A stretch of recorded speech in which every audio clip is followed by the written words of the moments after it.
for reading the chapter so beautifully. Every word connects. I hope you all have completed your week 17 practice, which was the foundation for this week. And we are going to expand our own self as we are going to work with our environment, people around, everything and everybody is our own reflection. So, and we influence them, and we have been influenced. So, not only uninvited influences, but there are certain influences which is there in the consciousness, always nudging us, shaping us. So, we take this action, we make different choices, and we explore life differently. So, let us begin week 18, promoting another's self acceptance. So, it's a very important chapter of part 3 and also foundation for upcoming chapters. So, because another's means everything around us. And we practiced our self acceptance in week 10. And now the same practice we are going to do for others, because we are going to now what we have experienced for ourselves as we did our self acceptance, we are going to extend the same to our loved ones. So let us, before we begin the chapter reading, let us center ourselves. Take this moment to close your eyes and be here with a slow, long, deep breath in and out. Close your eyes. Feel yourself. Feel any worries, any thought drifting you away from this place. Give them your attention. Is anything necessary, urgent, critical? Nothing like that. Just be fully present here.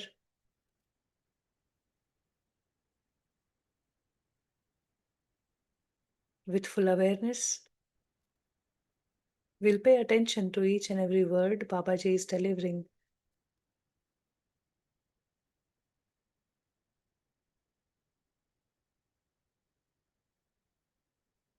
And it means a lot.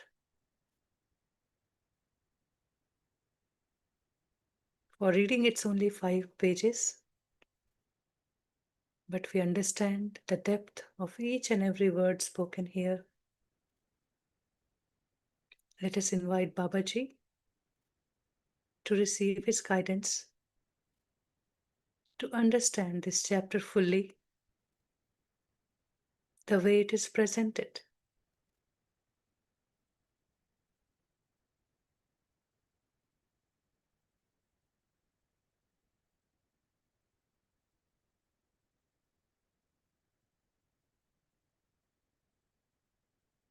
Let us be open more. Drop any previous knowing. Be curious to know, explore, experiment, and learn. Thank you. You may open your eyes, come back. Welcome, welcome, Shaileshji. You would like to take over from here? Yes, thank you, and welcome everyone. We are now ready for next level of expansion of our consciousness. So, as part of growing our consciousness, today we are starting on understanding group consciousness. This chapter is pretty much about our connection with group consciousness, understanding of group consciousness, and how it impacts everyone. So that's primarily the understanding. The group in everyone's case is not just one group, it could be several groups. A family is a group, a society is a group, a city is a group, a country is a group, humanity is a group. We are all in groups. We are not by ourselves here, right? So that understanding, becoming conscious of that existence, is what we are learning through this chapter today. So volunteer for reading. I will share the chapter. If anyone is ready, we can have them read the chapter for us. Who is it?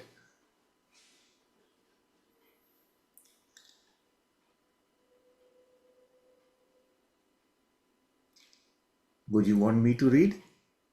I can do that as well. All right, so Reena ji is saying she wants to do that. Let's hear from Reena ji. Okay. Hello, Are you? everyone. Thank you so much, Shailesh ji, for giving me this opportunity. Thank you, thank you. So we're on the 18th chapter. We are promoting another's self-acceptance. Right. Everyone is your vehicle for realizing your wholeness. This course has emphasized your own responsibility for yourself, for yourself. This is proper. You must accept your own fate. You have a free will. You must freely will have a will you must freely will to live a life of full potential. Yes. So, Reena ji, after every paragraph, we'll just take a pause Wait. and I will Yeah. explain the paragraph, right? Yeah. So we go like that. So, this is a very important message in this paragraph. Everyone is your vehicle for realizing your wholeness, right? Everyone is your vehicle. So, everyone around you is your vehicle. It is going to help you. It's going to facilitate your realizing your wholeness. So if I want to realize my wholeness, all of you are going to be my vehicles. Through all of you, I will see myself in totality. Each one of you is participating in my process. And it's the same way for you. Everyone else, including me, we are participating in your realization of your wholeness. Very important thing to understand. And we are going to expand on this how and why, etc. We are going to read more about it further down in the chapter. And the course has emphasized your own responsibility. For whom? For yourself. The higher self we call, or the total self we have, who we are. We are responsible for ourselves. That is the fundamental principle we have seen earlier, right? I create my own reality. So we are also responsible for ourselves. That's a very important thing. And what he says, that responsibility is proper, and that's proper, that you should be responsible for yourself and you must accept your own fate. So this is your fate in respect of this responsibility. This is our fate. We have the responsibility as part of our fate, being responsible for our own self. And you have free will. So as a tool for you to be able to fulfill your responsibility, you have been given free will. And you must freely will. Very important thing.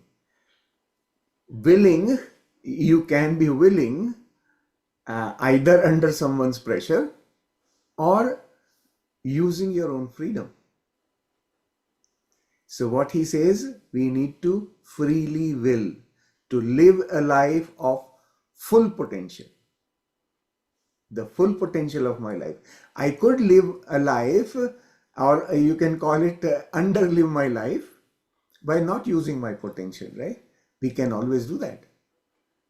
The whole of my life I could continue to read in nursery class or in class 1, right? I can continue to read in class 1 for the whole of my life, but I'm not utilizing my potential. So what he says, use your will freely to live this life to its full potential. This whole paragraph is so very important for awakening our thinking process, for getting it charged up so that we can think in the right direction. So, okay, now let's do the next paragraph here. This is true of everyone. Yet there is a connection between us all. As long as even one of us remains separated, there is an imbalance for everyone. If one leg of a table is separated or even just shorter, it throws off the whole table, no matter how perfect the other legs are. Yeah. So, even though each one of us is responsible for our own respective self, he says there is a connection between all of us. We have learned this right in the beginning. We all are connected. We all are created from the same fundamental element called love, right? So he says, as long as even one of us, because of that connection, as long as even one of us remains separated, there is an imbalance for everyone. So the separation here, what he's talking about is our own assumption or our own feeling of connection or not connection, right? So remaining separated is through feeling, is through our mental state. So if even if one of us remains disconnected, the entire group is imbalanced. It's for everyone is going to feel that imbalance. So it's just like a table. If in a table, if one leg is just a bit shorter or a bit longer, it will throw the whole table out of balance, right? How much ever perfect the legs must be, or the other three legs, or out of the four legs, if the three legs are perfect, but if one is a little bit imperfect, the whole table will go out of balance. That's how this connectedness of ours impacts the balance of everyone, right? The entire table becomes out of balance. That is important thing to remember here now. Yes, please read further. Yeah. By the same token, everyone's attitude, perception of reality, and awareness affects your own. This is group consciousness. Everyone is tied into that group awareness. It molds your own attitude, your own values, your own desires. In that way, everyone else is a vehicle for realizing your wholeness. Yeah, so the connection, how are we connected now? Now, this is what we are beginning to learn. This paragraph is very important.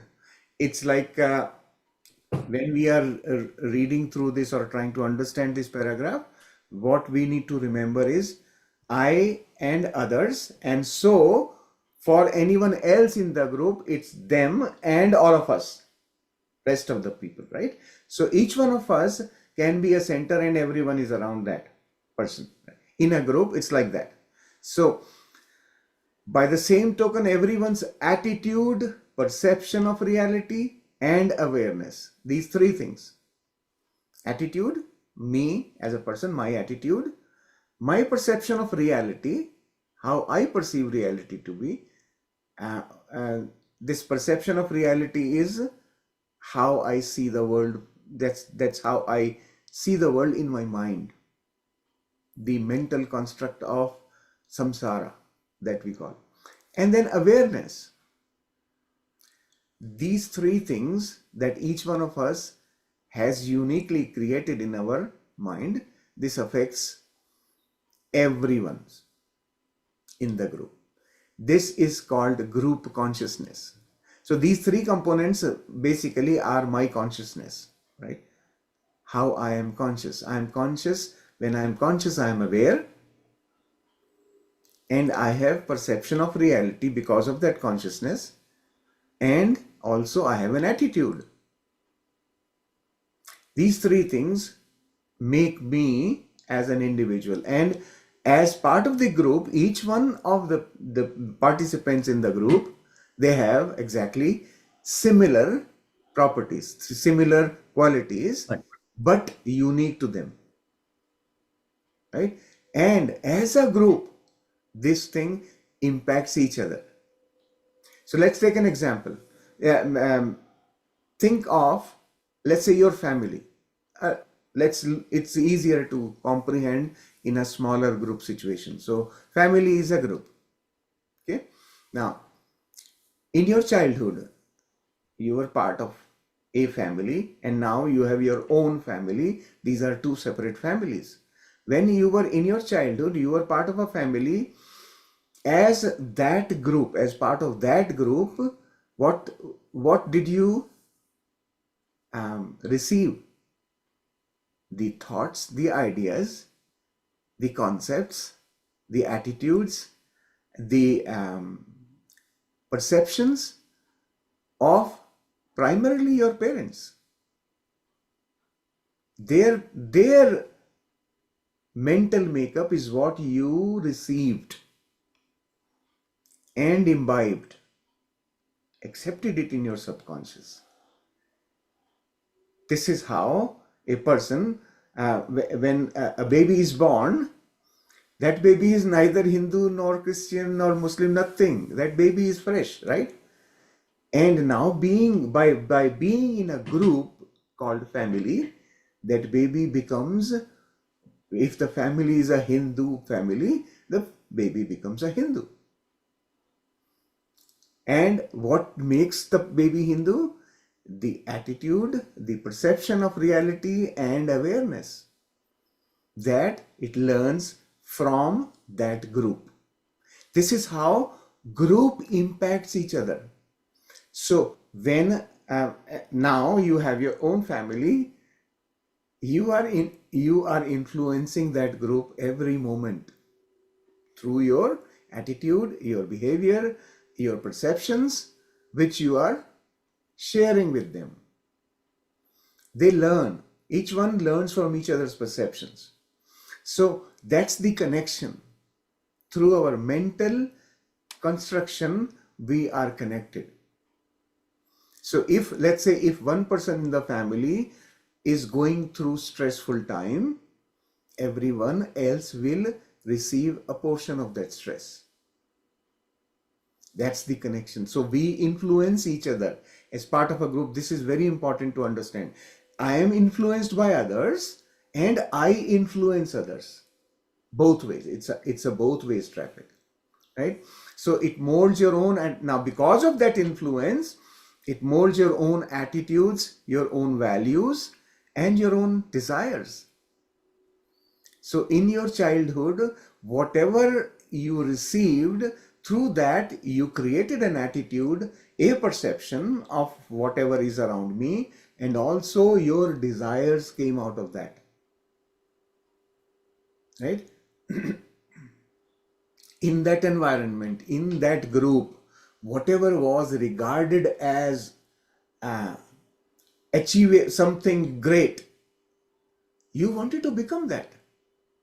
That was your desire. Well, okay, one day I want to be like this teacher. One day I want to be like my dad. Whatever that desire, those desires are built upon whatever that group influenced you about. So your influence of the group on you, that's what created, it molded your own attitude. In that way, everyone else, that's how they call it, in that way, everyone else is a vehicle for realizing your wholeness. Now, through that mold, after that molding, whoever we have become, each one of us, we are experiencing our life. We are realizing our wholeness. So that's how the group influences us. And it continues. This process never stops. We are constantly changing as well. We may say that I am now old enough, I am not learning anything. It's not like that. We are continuously evolving, constantly, every day, right? And that change, the only difference between individuals is that some accept it, some don't accept it. That's the difference. But change is still happening. Unconsciously, the change continues to happen, right? So the values change, the social values change in the society. The values shift so much that you naturally drift in that direction. Many things which were not acceptable 30 years ago have now become acceptable, and we all are aligned with it without any problem. Right? You remember, some of you who are my age, probably around my age, would remember that when you were young and you walked on the street as a beautiful girl, if somebody tried to follow you, that person was looked down upon. Oh, this guy is a vagabond. What is he doing? Right? And today, young girls, what do? They are looking for followers. On YouTube, on Facebook, wherever they have an account, they want followers. What a shift in our perception and acceptance, right? Attitude is changing, and we are okay with it. I am 66 years old now. For me, whatever was a vagabond is today a great guy, my follower. Yes, see the change in perception. So social change in attitude brings about a change in my own values. We are all part of a group, right? And we never made a conscious decision. We have gradually drifted into that acceptance over time, right? So this we have to remember how beautifully that connection works on us. It does influence, howsoever we may keep on denying that fact, but that influence always is there. It's coming. It's like people used to say when I was young, where Western culture is not good. Look at the culture today. It is no different, right? A new value system is evolving as a mixture now between old value system, new value system. Now a mixture is happening, and probably something new will come out in the days to come. So understanding that shift, the change, is what a group consciousness is doing to us. That's where it is coming from. Okay, so yeah, let's go further. What other people think collectively and individually is part of you. You're forced to deal with it. Actually, these others are largely responsible for your thoughts you now have correct and you're creating formulas. Okay, the stronger the errors are in the group consciousness, the greater is the pull on you, and the harder is the correction. So you have a definite stake in what is happening to everyone else. Yeah, right. So now, since now we understand our connection with the group, right? How we are influencing and they are influencing. Now, whatever everybody else is thinking collectively and individually, both as a group and as an individual, we have two existences, right? And whatever they are thinking is a part of me. My own thoughts and the group's thoughts, they become part of me, right? We are forced to deal with it now because it's part of me. I have to deal with it, right? It's the social media brings so much to you, and you got to deal with it, right? Whether, I mean, dealing with it could be rejection, could be acceptance, or could be some kind of judgment, whatever.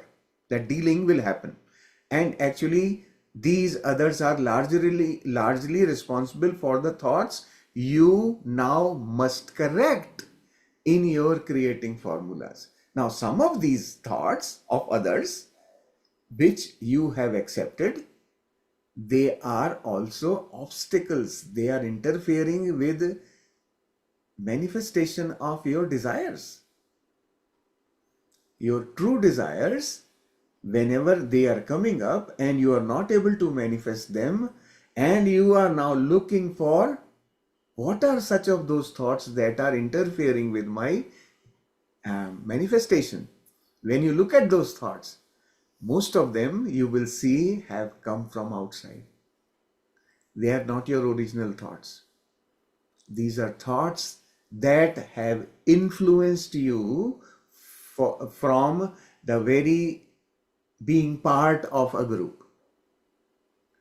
Many of these thoughts, I would say most of these thoughts, come from the group. And what we call it belief system.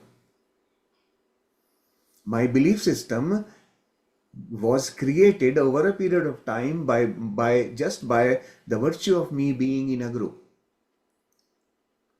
Exactly the same thing happens to everyone, right? So now when we deal with these thoughts, and at the time when we are trying to work through these thoughts while creating our creating formula, while uh, working on a creating formula to fulfill or to manifest our true desires.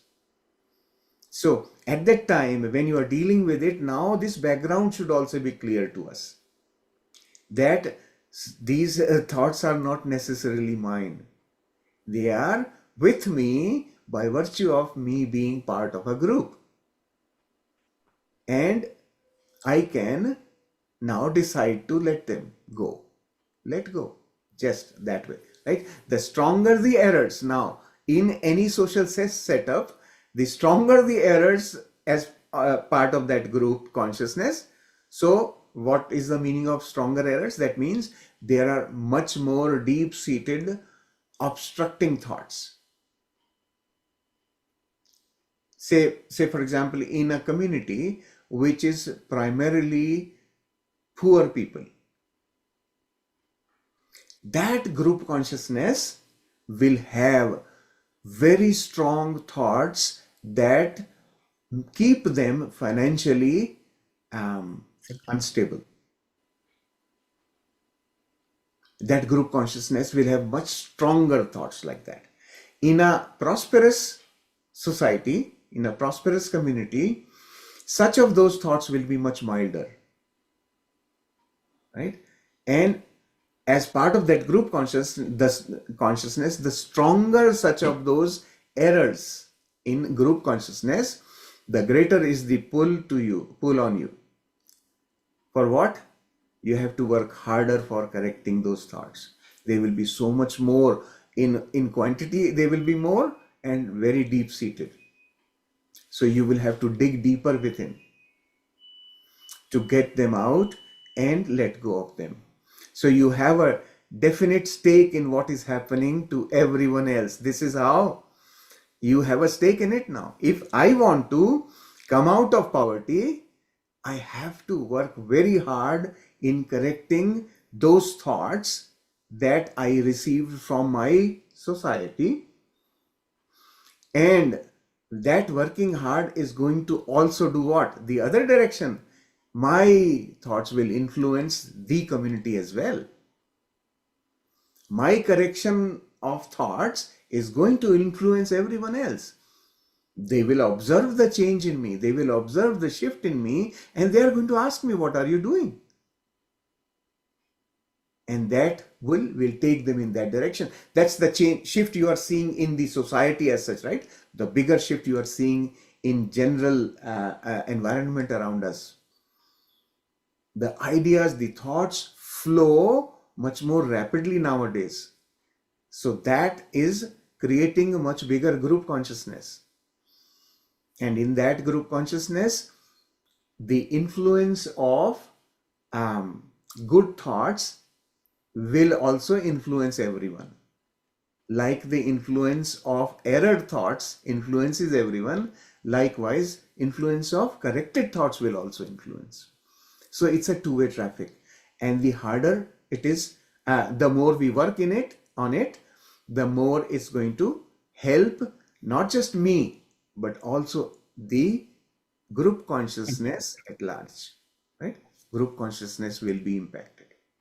Okay, yeah.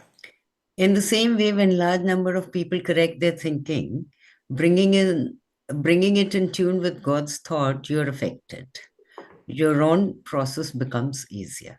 Correct, right? So if larger number of people, they correct their thinking, that what will it do? It will bring all of us in tune with God's thought. And I will also be affected. So if everyone else in my family starts practicing unified, I will also get a boost in my own consciousness. your own process becomes easier, right? So if you are part of a group of similar, we call it similar minded people, it's basically that thing. The group consciousness is itself elevating, right? Just like you see the tide in ocean. Whenever there is a tide in ocean, all the boats rise. When there is an ebb, all the boats go down together, right? This is the group consciousness is like that. Okay, yeah, please. The orderliness of truth has an interesting characteristic. Only a small bit of orderliness goes a long way. It takes a few perfectly ordered light waves to bring a whole system of light waves into perfect order. The result is the laser light. The same is observed with magnets. It takes only a few orderly waves to bring a whole magnetic system into order. Very Right. well. So here what he's trying to tell us is that if we choose to be uh, with the truth or working on our alignment with truth, then the effort required is much less. So when we were working with errors, the effort required was much more. But when we are working with the truth, the effort required is much less. It requires only a small bit of orderliness, and it goes a long way, right? So this is basically continuation of the previous paragraph's understanding of the influencing part of it, right? It takes a few perfectly ordered light waves to create laser light, an organized beam of light. Likewise, magnetism. So it's the alignment with truth is much easier. Much less number of people can help create that awareness in a group consciousness. It is the same with group consciousness. A few ordered minds greatly affect whole population. A small fraction of community can change the whole community. Not surprisingly, this kind of change goes largely unnoticed. It just happens. Yes. Now you see how beautifully this is. A few conscious people, a few ordered minds, they greatly affect the whole populations, the big groups, right?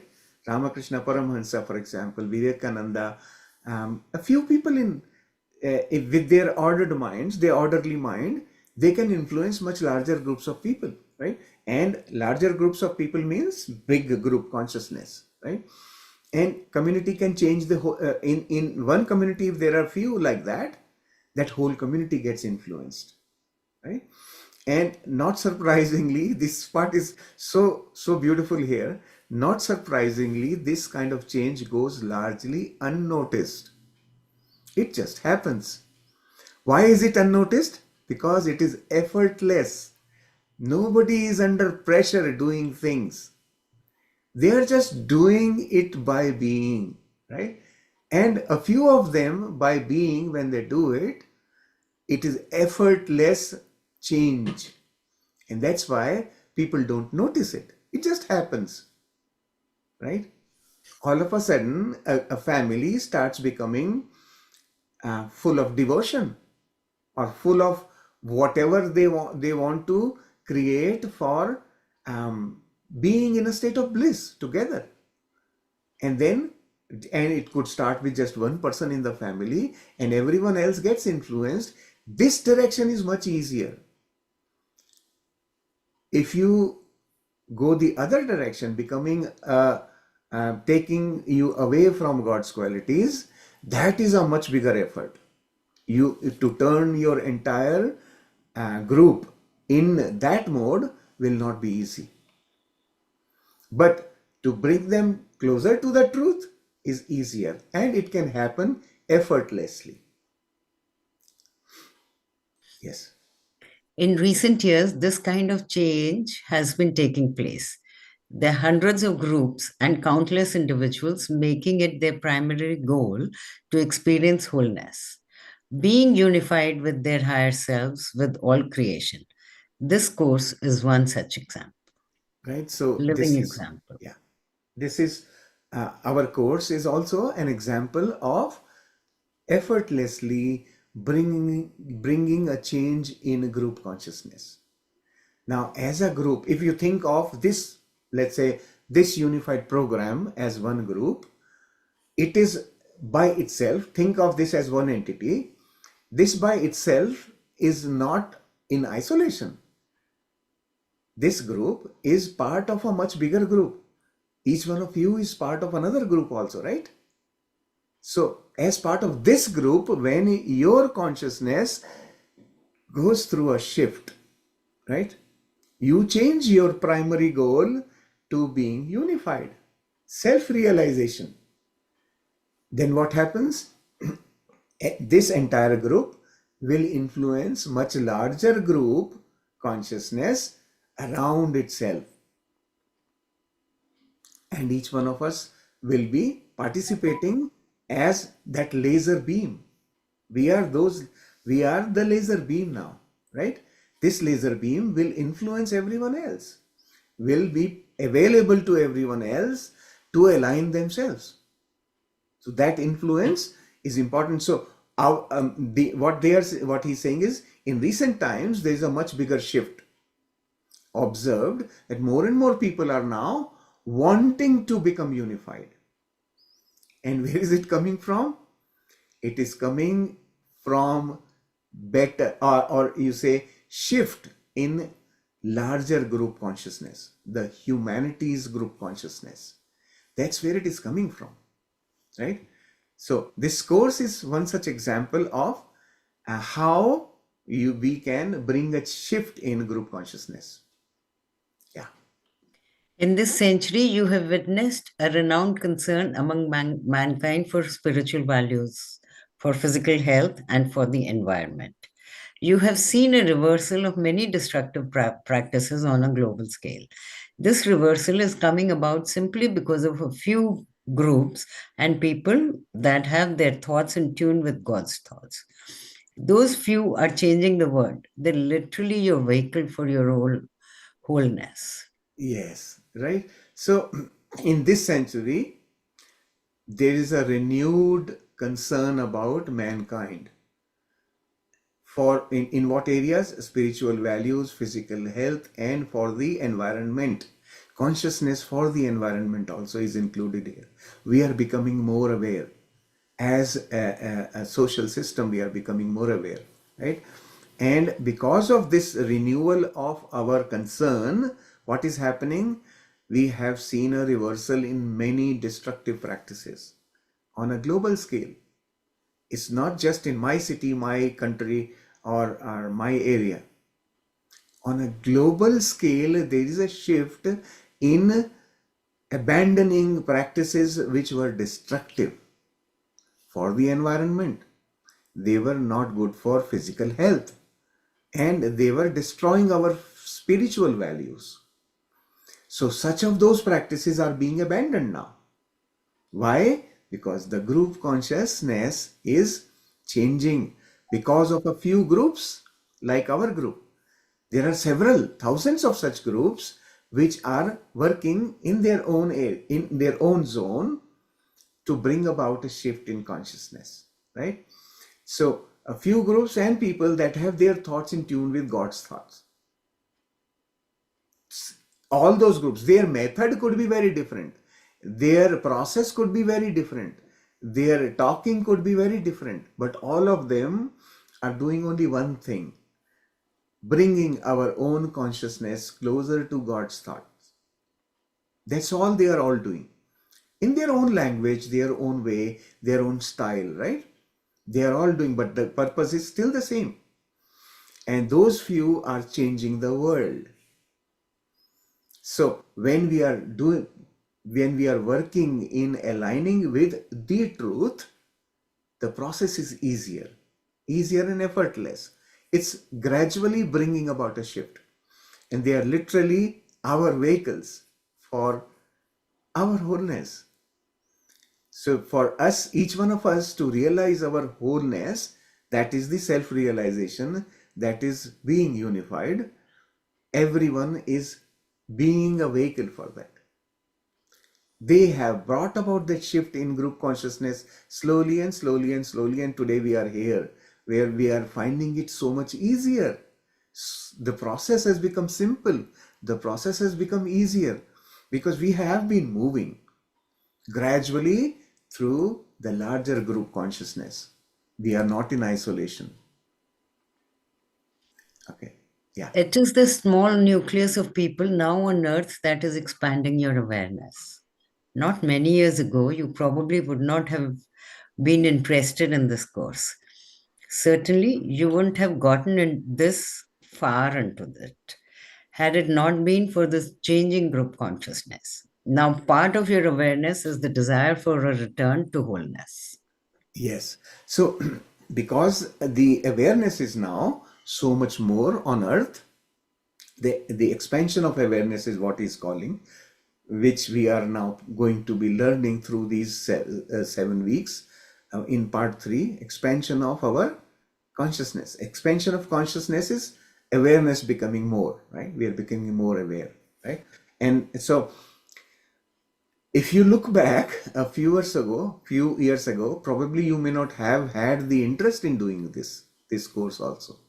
Whatever is being talked about here would be of no interest. Actually, you have seen those who have been with the course right from the beginning would have seen so many people come and participate in the course and leave.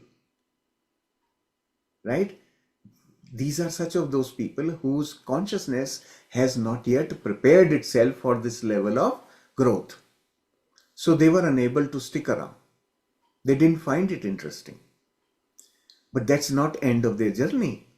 They will continue to grow, and at some point they will be in a group consciousness which will be suitable for them to join in again or come back again into such thinking. Through maybe another group, through another process, doesn't matter. But the process will be towards alignment with God's qualities. Right? So this is a natural thing. When we look back, I think even in my 40s, I was just unable to tolerate any discussion on Gita. I mean, like when people talked about it, I used to feel sometimes actually I was offended also. Right? But once I went through that knowledge, and I learned all about Gita through Osho's discourses, it was phenomenal shift within me. My consciousness shifted. Right? Today I feel very differently from that time. So this is my shift of consciousness, and it came from influence of others' thoughts. This is how group consciousness helps us. Someone brought to me those discourses of Osho, gave me a CD, I started playing it, I enjoyed listening to it, and I was on a journey. Right? This is group consciousness, again, in action, helping us. And what he's saying in the last sentence, if you see, part of your awareness is because of the desire for a return to wholeness. We all have that innate desire to return to the wholeness. Right? But we suppress it. We keep it suppressed through the life because there are more important things for me to do. This is not important. And that desire doesn't die. That's my innate desire. That's actually the key for me to exit from this vicious circle. And that desire keeps on pricking me. Well, I need something. And that desire helps me in connecting with this kind of changing group consciousness. All of us, you would realize, right, that in general, you would say, as we age, we have gone through experience of life, we start drifting into spirituality. That is a natural progression. That inner desire is still the motivation that keeps on pushing us. And now what is happening?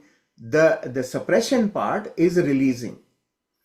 I have done this. I have done everything I wanted to experience. I have done it. Now I need time for myself. And that desire is now going to open up. It will blossom. It will just open up just like a flower and bring us in that mode where we are now going to achieve that deeper desire of returning to wholeness, being unified. This course is helping us in that direction only, to fulfill our own innate, deep seated desire. When we talk of true desires, this is one of them. Okay. So, indeed, everyone is your vehicle for realizing your wholeness. All are in this together. While you're responsible for yourself, that includes some responsibility for others. You can't experience total wholeness until everyone else experiences it with you. All legs on the table must be unified. Yeah, so now I think this is not difficult to understand how this is connected, right? Like others influence me, I also influence others, right? It's a two-way traffic. So while I'm responsible for myself, I have partial responsibility for everyone else connected with me in my group. Each one of us has that partial responsibility, full responsibility of myself and partial responsibility towards the group that I am connected with, right? So you can't experience total wholeness until everyone else who is participating in the group experiences it together with me, right? All the legs on the table must be unified. So this should be now be very clear, right? That how this whole process of influencing each other happens, how group consciousness works, right? Okay. Yeah. Last week, you experienced some of the joy of helping others. You cleared the auras of some of your very close ones of uninvited influences.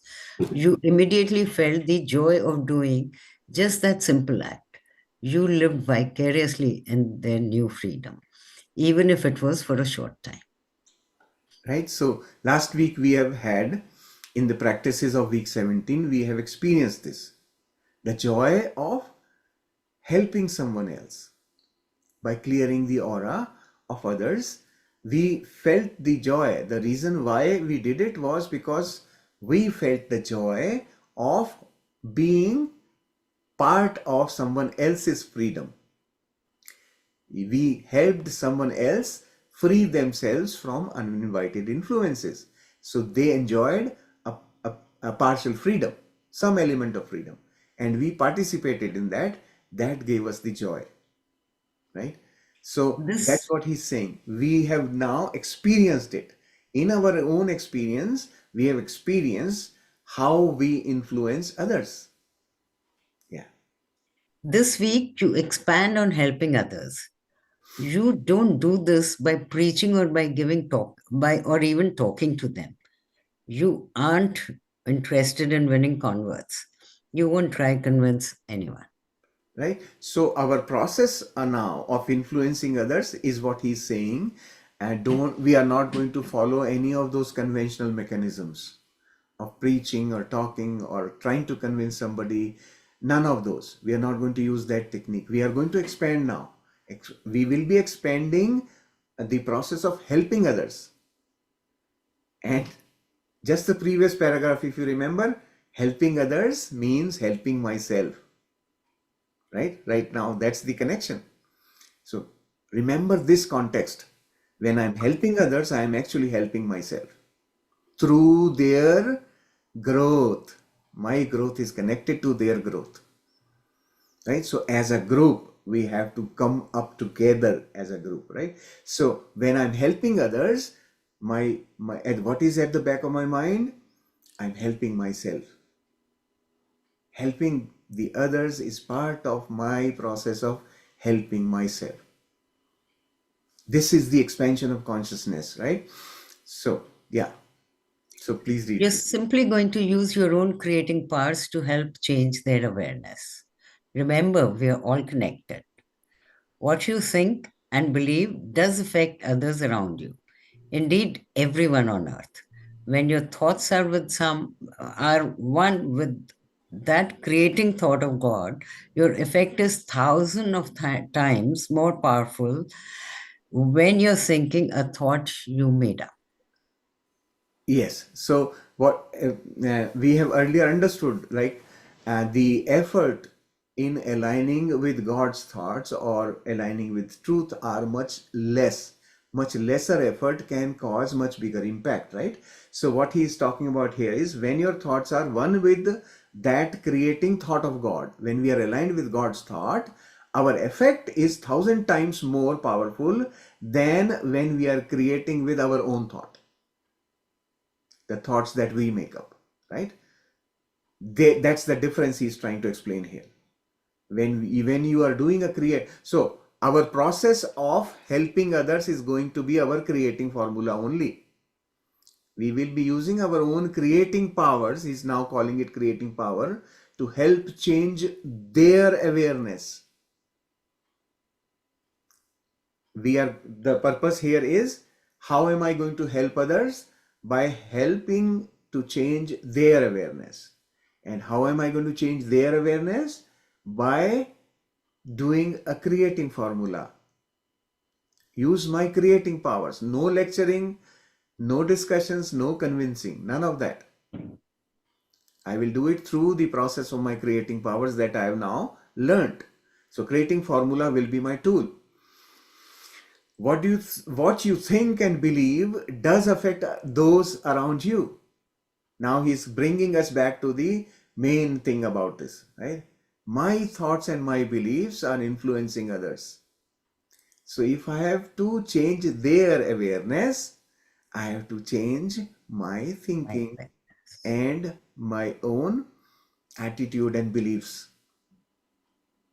When I start working on this, their awareness will change automatically. This is my creating power. This is what I have learned, right? My creating formula, what does it do? Every creating formula brings about a change in my thinking. I claim and accept something, and also I eliminate the roadblocks to fulfillment of that desire. Everything is happening in thought.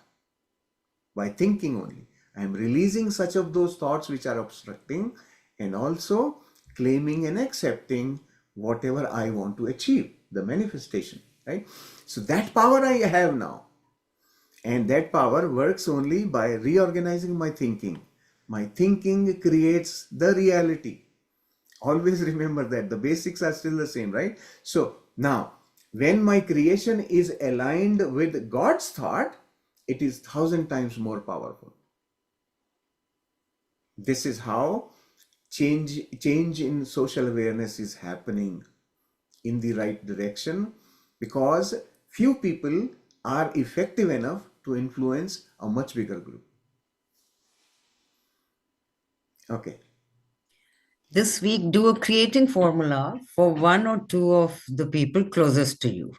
You may also do your other formulas if you have time, but this project takes priority this week. In the formula, you simply claim that the person has self acceptance.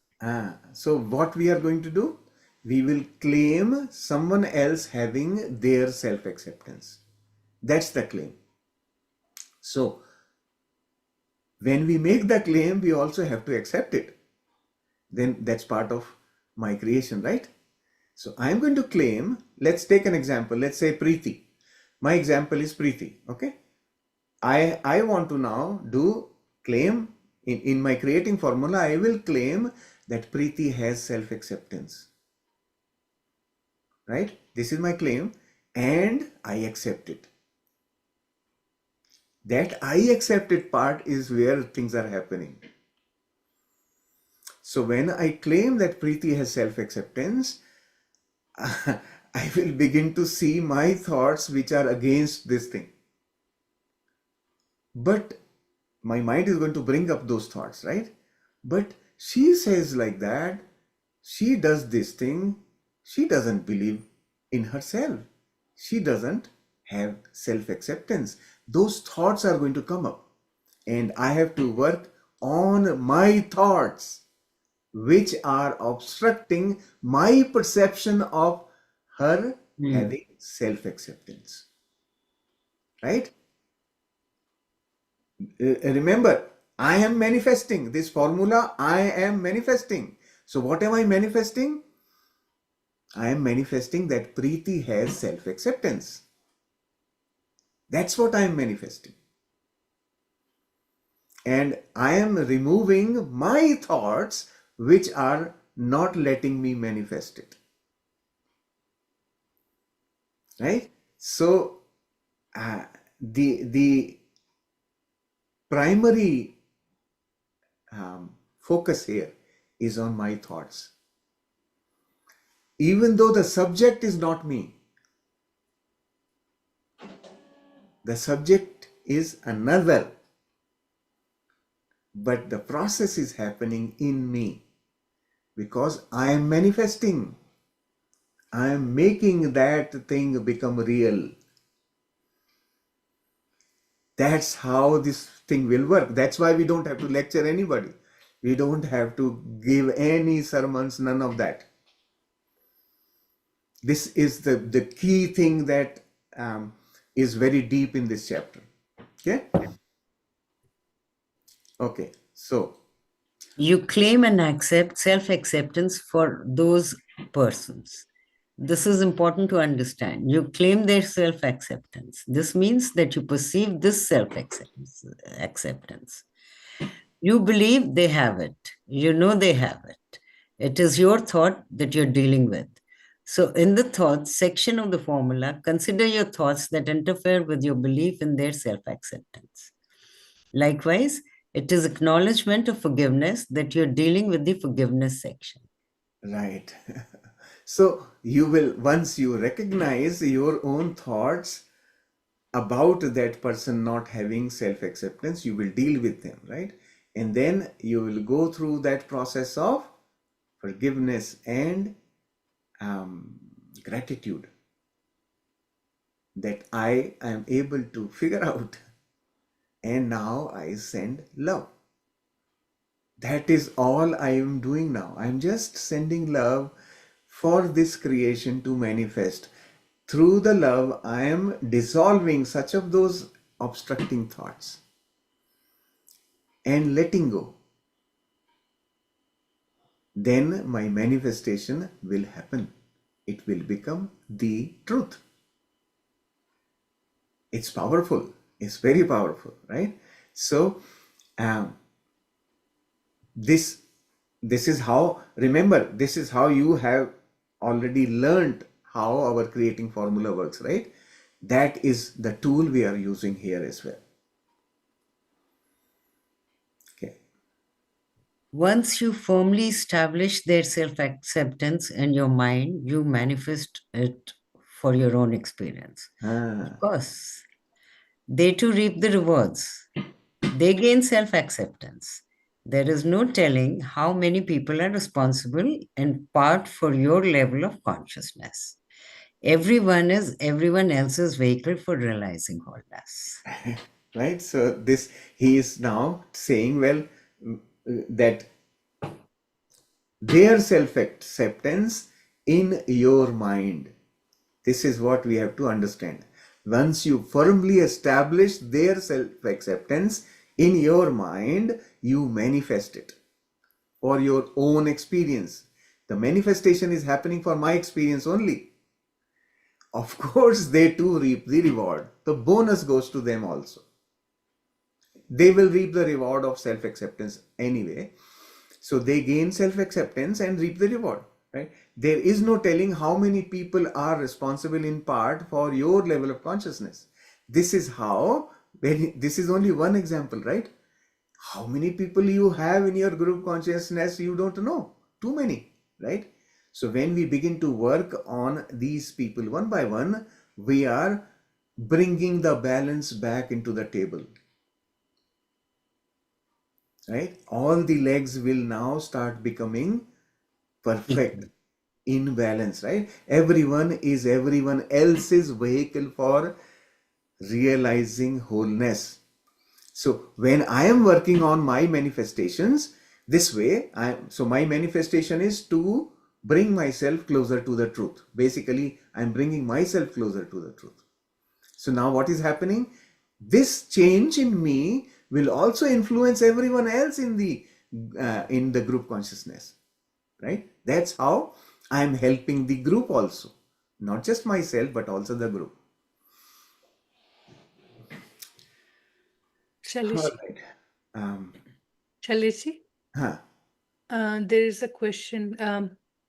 Nandini ji is asking to explain one more time How how their how their other self acceptance self-acceptance will help. how their self acceptance will help. So in chapter 10 we worked on our self acceptance. Did you see any benefit from it? In that chapter, what was described, this is the highest possible goal for coming into human life. Each one of us comes here to experience self acceptance. Over thousands of lifetimes we try to achieve it and we cannot. We have been struggling to do that, and we have been, of course we are moving inch by inch in the right direction. Every time we come, we learn something, we grow, we learn something, we grow, and everyone's goal is self acceptance. Now, when you ask this question, so I talked about self acceptance means accepting myself. Accepting myself as I am, with all my goodness and badness. One package. That's me.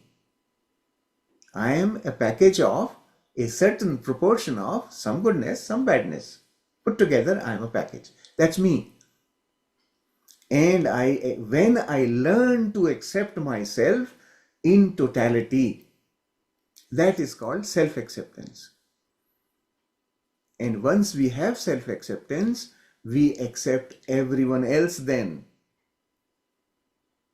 My self-acceptance is the primary requirement for me to be able to accept anyone else. The deeper understanding of this is, by accepting myself with all my deficiencies, what am I learning? What am I doing? I am learning to accept deficiency in general. Deficiency is the other side of the coin called perfect. Where there is no deficiency, that's one side of the coin only. This is duality. The other side has got imperfection. Every one of us, you know that we have a dark side, right? The one facing the sun is visible. The one which is not facing the sun is dark. We all have it. Accepting that darkness is what we are learning. And once you accept your own darkness, you will accept all darkness, because now you know it, that it is an essential component of my completeness. And so everyone has it. That makes it so much easier for me to accept others. And that self acceptance, when each one of us has that realization, we then join what we call as, or we learn to experience oneness. Then we lose all separation. The ultimate goal of our existence is that. So, I hope you now understand how self-acceptance helps not just me, but everyone's self-acceptance helps the entire existence. We are all connected. We all feel the balance or unbalance of each other. So if I accept others, so other self-acceptance gives me the space where I can express myself freely. Otherwise, we keep thinking and we are in dilemma what to express, what not to express. Right? So here, how other self-acceptance will help means we are just extending the state of our being. right? So we are not in split, we are not in separation, we are not in conflict when we accept others just the way they are. And if you remember Patriji saying always, my dear friends, my dear gods, my dear masters. So it is his acceptance to one and all, where he sees everybody as God, everybody as a master or a friend. So that is where, when we express ourselves freely, in a place where you're gone for the first time and you're meeting people, you're speaking, you're sharing, what brings that connection in harmony is love. So if you feel that I'm part of that group, you express yourself freely. So that is where the whole topic is about, the group consciousness. And once understanding that self acceptance is also important from another point of view, that is about judgment. When I start the process of my self acceptance, I look at my deficiencies, the so called deficiencies. I change my definition of deficiency then. When I start looking at it, I drop my judgment about it. I accept it as an attribute. It's just an attribute, it's a quality. That's how it was created. The creation didn't differentiate good and bad. Creation just created. All kinds of people have been created, all kinds of animals and birds and insects, all kinds of things have been created with the same perception, with the same love.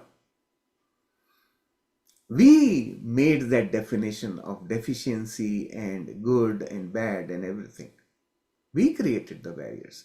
When we start understanding that, that's when our self acceptance will come. So here we are transitioning from our illusion to God's thought, right? So that is where, first accept yourself as it is. That is the perfection in the timeline of infinity where I am today. I am perfect, whole and complete. So Yes. that is first accepting ourselves, then accepting the true quality that I have and expressing from that state. So that is where I am right now. So starting from releasing the illusion, then claiming the truth and living that truth, and the same we are going to do for the others. So it helps resolve our judgment, it helps making the things in harmony, and our expression is our true expression. Then we could use our free will fully to make our life in full potential.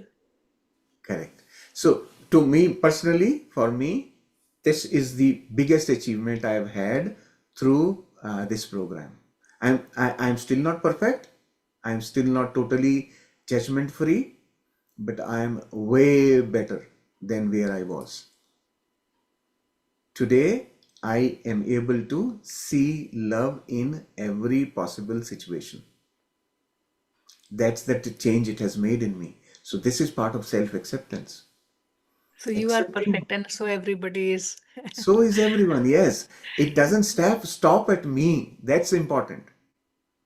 Whatever I feel for myself, whatever I desire for myself, now I desire it for everyone. So That is yeah. expansion of consciousness.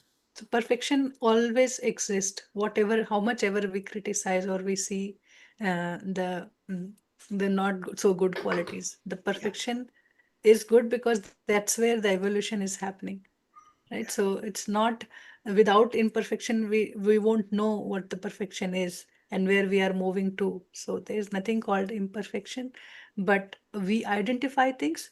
If we do not criticize or judge ourselves by looking our not so called good qualities, it's easier to work with. It's, accepting, approving ourselves, and knowing, because there's no self forgiveness, there's only self acceptance. So I being in hope that state of Nandini ji love. got the answer. I hope it's little bit clearer.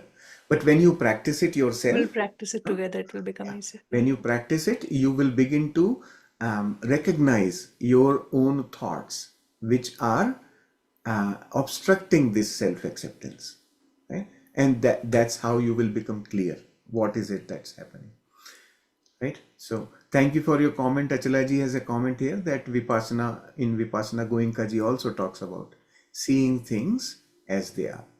Yeah, that's the primary thing we are learning everywhere. They call it with different names, but the essence is still the same. This is what Osho taught also, right?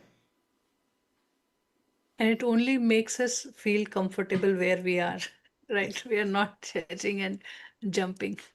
Yeah.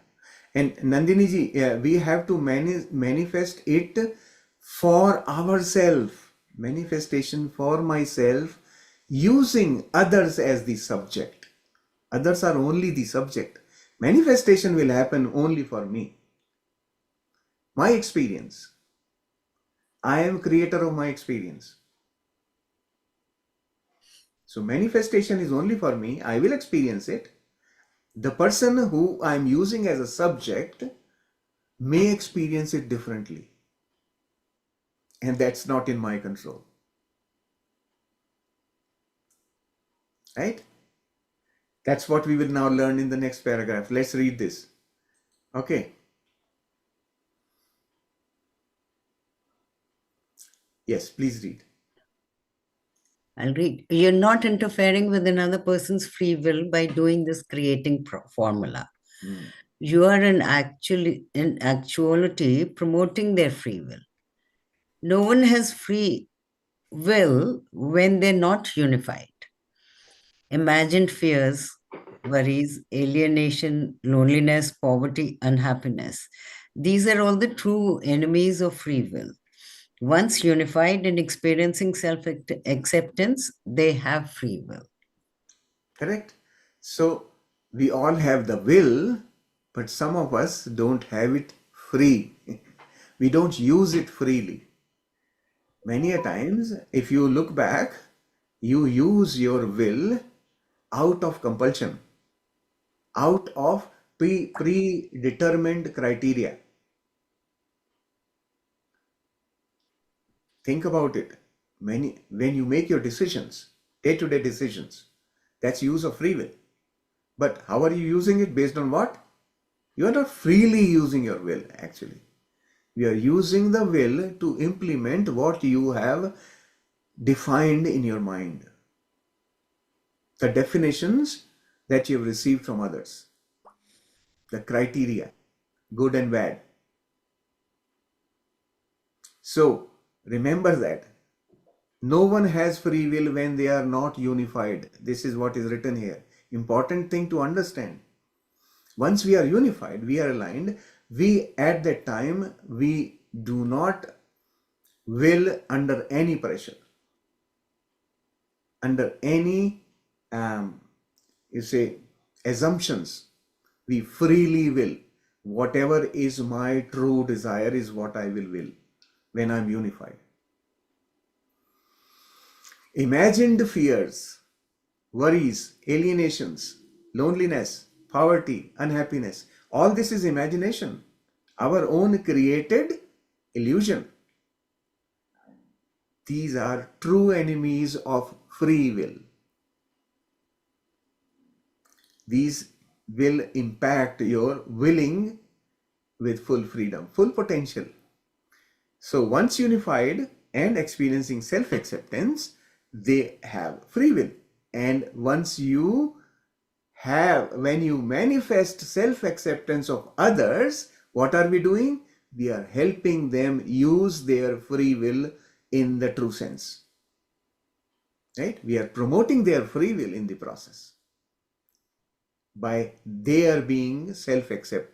When someone has self-acceptance, they are kind of unified. They are in oneness, and in that state, whatever they will manifest, will be the alignment with God's thought. Okay? So, yeah. However, this is the only creating formula you can do for someone without their consent. If a person chooses to be sick or poor or unhappy or whatever, you can't interfere. God Himself will not interfere with His beloved creation, even if it is filled with error and illusion. Free will is protected by absolute law. Right. So, this is the only creating formula. So, in the previous paragraph, he said, by creating this formula, you are not interfering with someone else's free will. Why? He's saying this is the only formula you can do for someone else without their consent. For anything else you want to do for others, you need their consent. So any formula you want to do for anyone else other than their self-acceptance will be interfering with their free will. So we should not do any formula for anyone else without their consent. Once you have their consent, you can do a formula for them. Right? We will talk more about that a little bit later. So God Himself will not interfere with His beloved's creation. Each one of us is God's beloved and God's creation. And God loves each one of us the same way. But He doesn't interfere. Right? Even if it is filled with error and illusion. We are living in illusion for ages. But God doesn't interfere. He says, okay, keep enjoying, keep doing whatever you want to do and learn in the process and grow. Eventually, you will come out of it. So free will is protected by absolute law. And that absolute law is nobody interferes with anybody else's free will. Okay. With the person's permission, however, you may do a creating formula for some problem he or she is experiencing. Just say the creating formula, realizing that it is your thought, your perception we're dealing with. You claim the solution. You accept it because you believe it and know the solution is already manifest. It is, of course, at some level of creation. It is your thought and your forgiveness you deal with. Then your solution becomes your experience. What a glorious gift. But remember, you do this only with their permission. We do not interfere with another person's creation or their free will. Right. Very Right. elegant. So this is the last paragraph. So what he is saying here, with a person's permission, you may do a creating formula for some problem that they are facing at this moment. Like somebody is having a headache or whatever, some health issue, right? And if they give you the permission to do a creating formula for them, you are allowed to do it. They have willed it to you, right? So just say the creating formula in the same fashion, realizing that it is your thought. The formula is happening here. My thoughts, my perception that I am dealing with. So remember that I am dealing with my perception of that situation. So the formula is still created in my mind, right? Then I claim the solution. When I'm creating the formula, I claim, well, this person has perfect health. That's what I will claim in the formula, right? And then I accept it because I believe it. I know that everyone is whole and complete. Everyone is created in the image of God. They are whole and complete. So the solution is already manifest. That's the solution, is that this person has perfect health, right? Now, creation is then beginning to happen. He says it's at some other level of creation that this will happen. It will manifest. If it is with their permission, and I have released all thoughts obstructing that perception. So my manifestation has to be complete again, right? I will claim, I will accept, but there is something in me which is not accepting it. Such of those thoughts will have to be released as well. Then manifestation will happen. right? This is a primary thing. I have to keep repeating it again and again every time we talk of creating formula, that this aspect of releasing the obstructing thoughts, releasing such of those things which are not letting that manifestation happen, is critical to the process, right? It is your thought and your forgiveness you deal with. So ultimately we are dealing with our own thoughts and our forgiveness For third person. for third person, right? Yeah, that's important. It is your then their solution becomes my experience. So when I am claiming their perfect health, what will my experience when it manifests? I will experience seeing them, or I will experience them in perfect health. That is what I am manifesting. I am manifesting that person in perfect health. Is not sick, is not having a headache or whatever. That manifestation is for me. I am creating the formula, and I am going to experience it. As a result, that person will also experience perfect health. That's a secondary thing, right? Now, in this whole thing, what is not written here, what we learnt in chapter 15, before you embark on this mission to solve other people's problems, you have to talk to your higher self and ask that very basic question: is it in my highest and wisest interest to do this?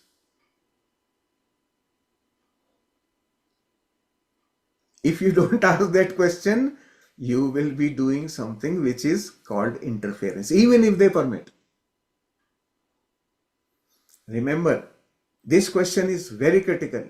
Is it in my highest and because I am now going to manifest something for my experience only. Should I be experiencing that this person is in perfect health? Is it in my highest and wisest interest? Supposing you get an answer no, it is not in your interest to do this. How will you interpret it? That person is going through physical health issues and is giving me permission. But my higher self says it is not in your interest. So what is my interest then? What is in my highest and wisest interest? What would be my highest and wisest interest?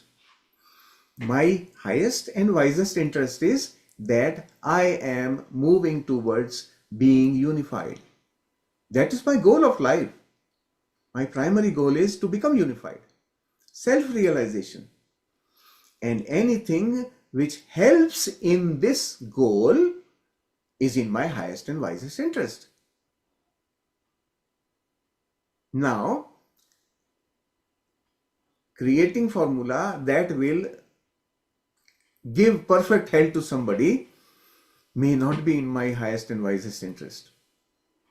It's possible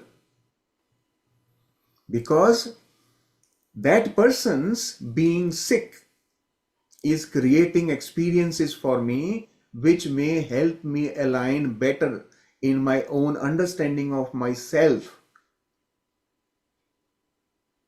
That person is actually doing an act in my life, and I am trying to now change it.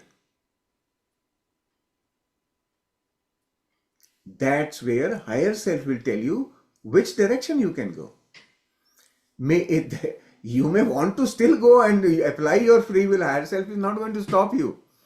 You can do a creating formula to help the person become perfect in their health. You can go ahead and do it, but it will not align with your highest and wisest interest.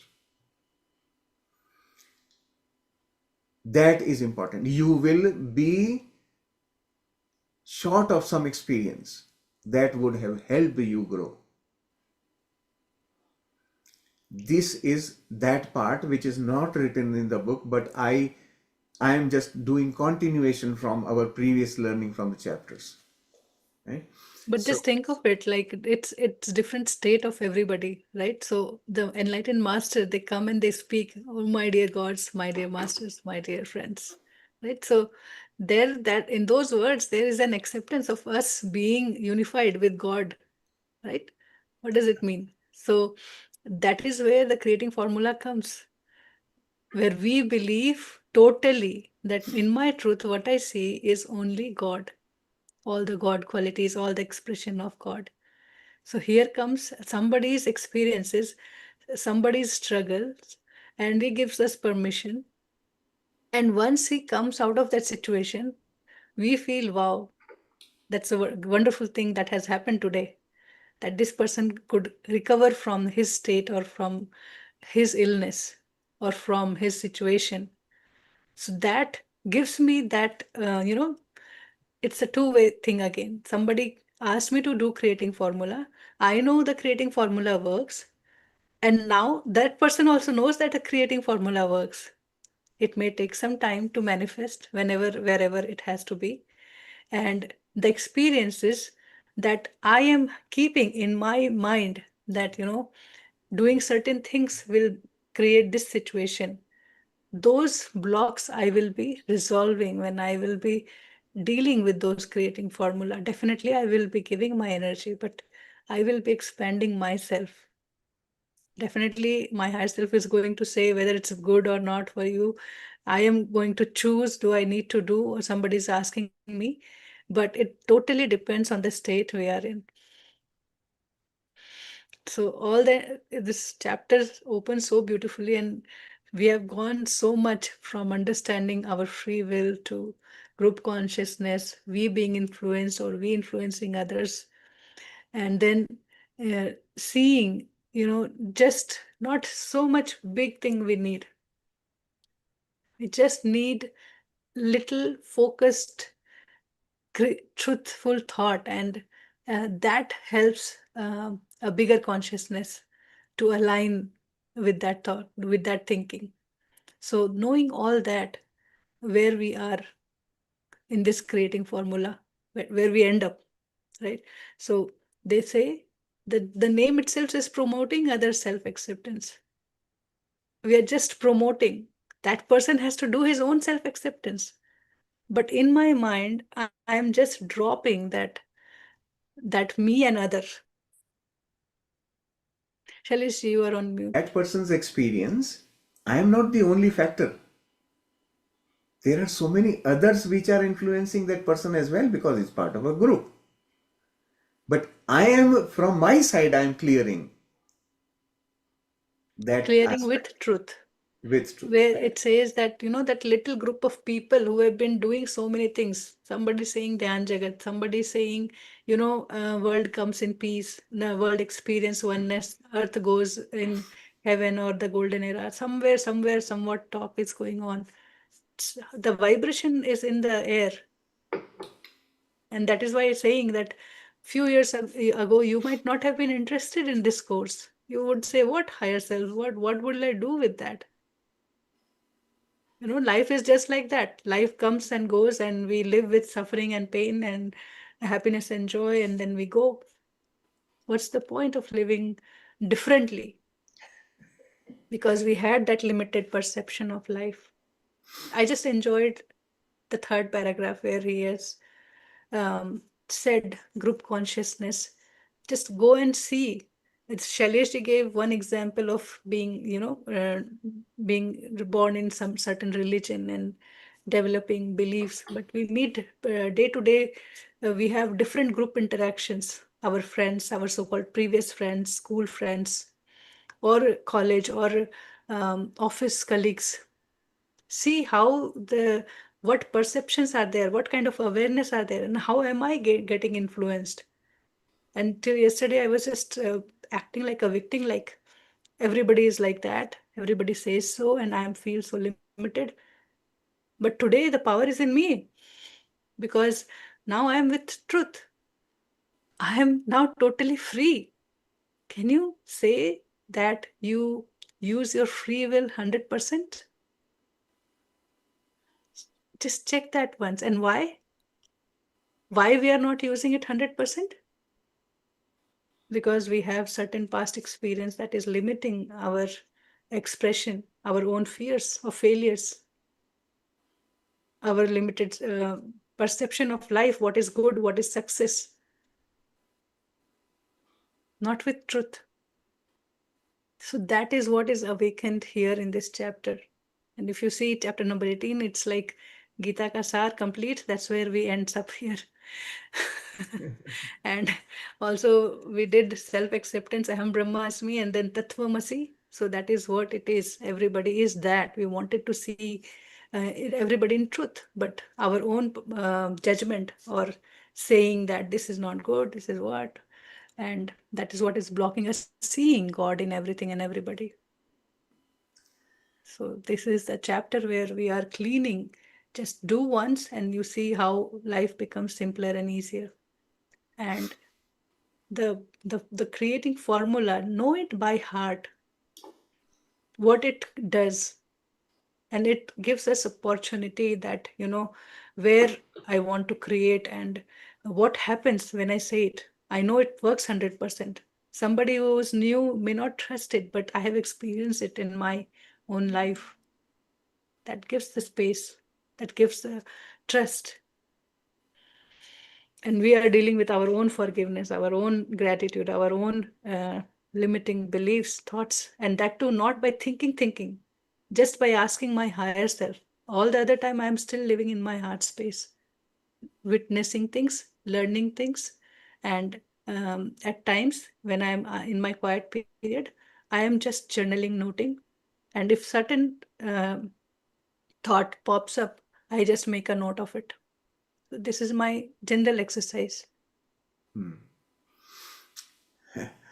The one thing we have to remember once again, chapter 1, I am made in the image of God, right? So when I am made in the image of God, and I know God does not interfere with anybody's free will, why do I want to interfere with other people? Why can I not behave like God? When I am made in the image of God, why can't I behave like God? By letting people be the way they want to be, God expresses love. That's an expression of love.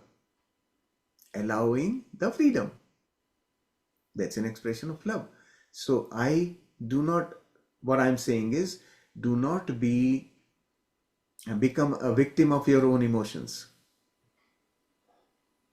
Okay? Let your wisdom always guide you. And wisdom is in letting anyone have their own experience. Remember, they are all living in illusion. Right? If a person is sick, that person has created an illusion of sickness and wants to experience it. Otherwise, fundamentally, each one of us is complete and whole, perfect health. But we create an illusion just to experience. Right? So, that's what God sees in us. That's what God says, okay, you want to experience, okay, do it. Like we do, right? We want to have a different experience. I'm fed up of living the same day-to-day routine life. I want to have a different experience. I just go into a movie theater for 3 hours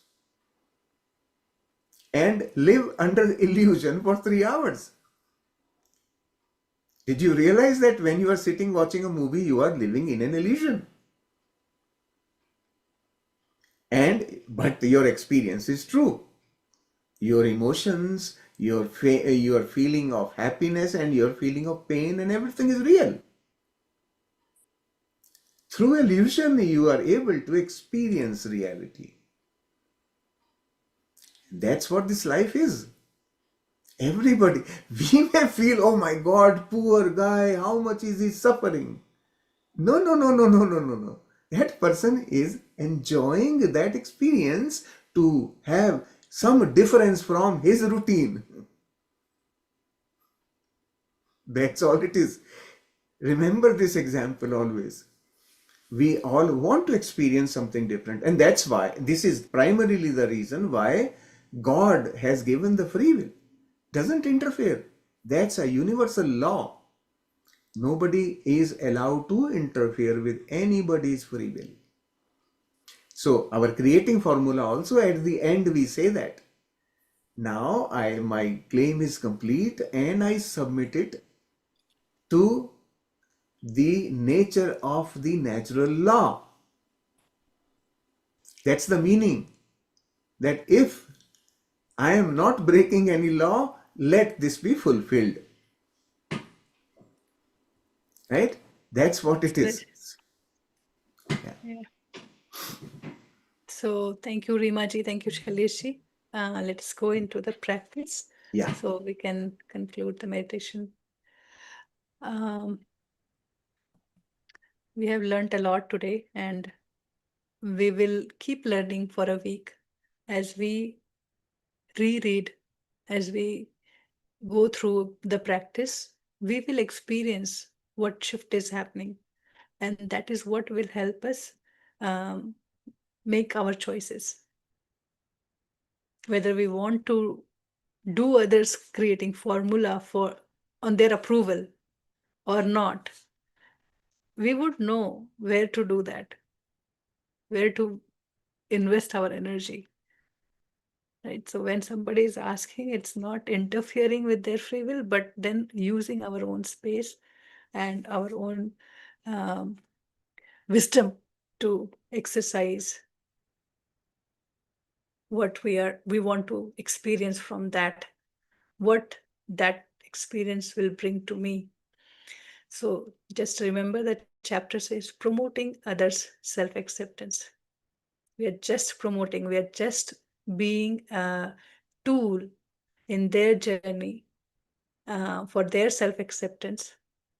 So suppose if all of us in a family where we are, they have self-acceptance, how will we live? Now let it grow and then see it amongst your friends, see it amongst your colleagues, and then see in the society, and then see in the city, and then the whole planet Earth. How will we live differently? We will express those God qualities as it is. So, this practice has no depth. I mean, it's so much depth that there's no depth. I mean, it's so infinitely huge, it's wide. So, we can just keep doing it anytime, anywhere, where we feel we have judgment for others. That is where we want to do the self acceptance because it is only for us. It is holding us from accepting our own self acceptance. When we judge others, when we limit ourselves by seeing just their behavior, just their words or thoughts, we're just seeing that what that person is expressing an illusion, but we are missing to see the truth he is created in. So we are developing those eyes where I see with more compassion, love, we listen with more understanding, we speak with more consciously in awareness. So that is what we are going to experience as we express ourselves. So just get comfortable, just relax, sit comfortably. Maybe you want to cross your legs, you want to clasp your fingers or eyes closed, or just sit relaxed.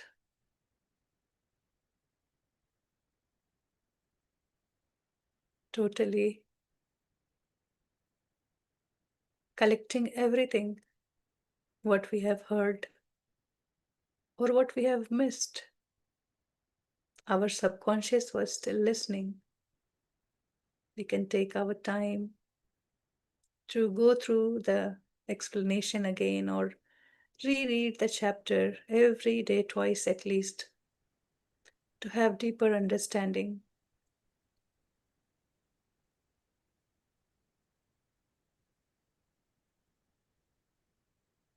Just feel yourself as it is.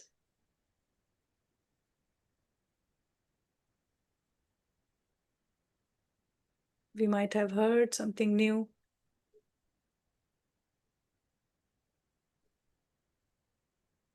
or we might have broken a shell we were confided.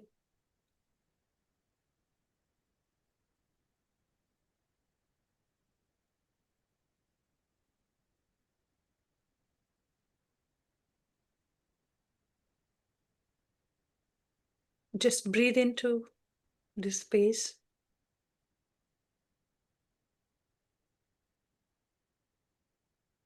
where everything is one.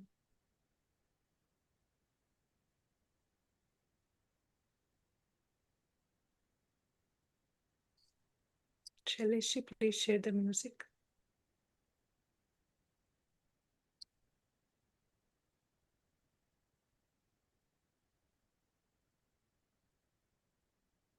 In that ocean of peace and love,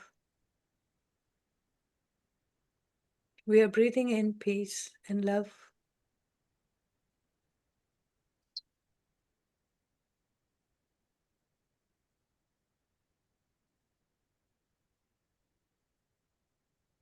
And breathing out peace and love. And there is a harmony.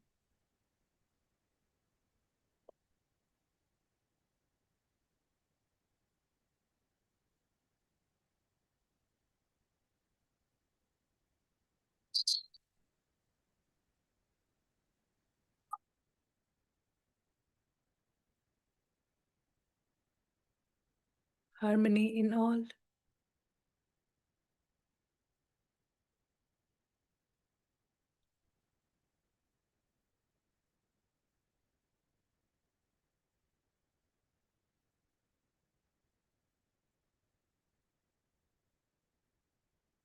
Feel your heart space.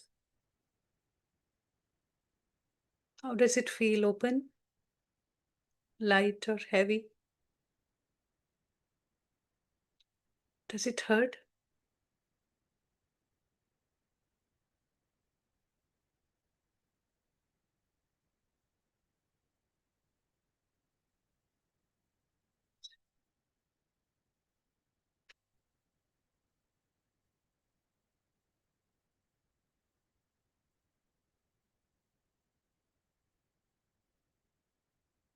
Breathe into your heart space and release and let go of past. In the past, we hold people with their own pattern. We noticed at first, but it is changing every moment, every day. That person is also changing. We all are changing. So why to live in past memories, old beliefs?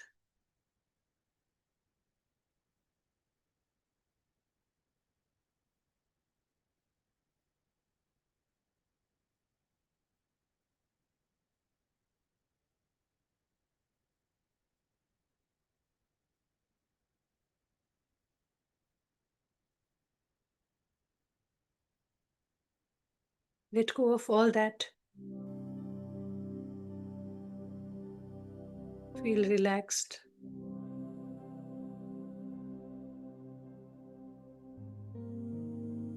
You might feel your left arm heavy as our heart is connected on that side. Maybe your left shoulder.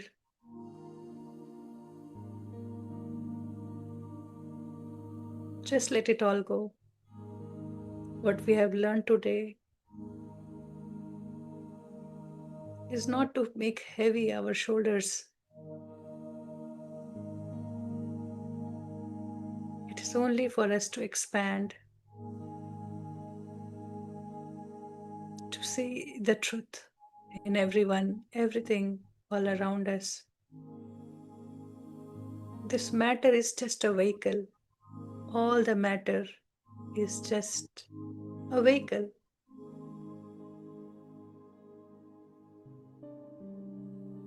And the qualities within, the truth within the energy is God's love pulsating. So, do we just want to see on the surface? Or we want to dive deep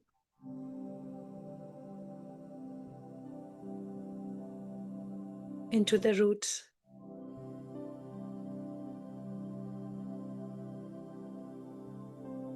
That is what is living in truth.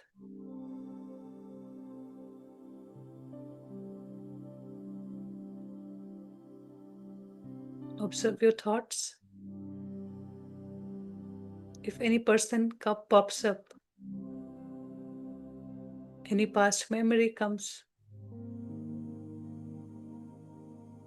just be aware, we will use them later. Now clear your aura. To all uninvited influences in my aura, I send love and light.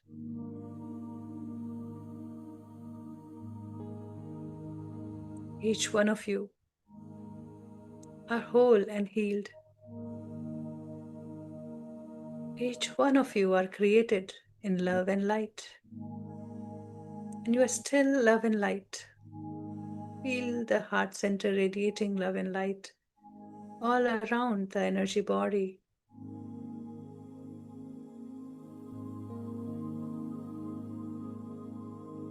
Filling all the cracks, all the holes, all the influences with love and light.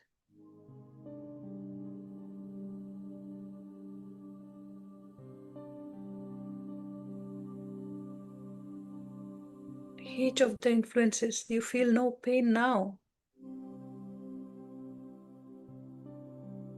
You are not afraid. And I know a perfect place for each one of you to go. And I request my higher self name to take you there now.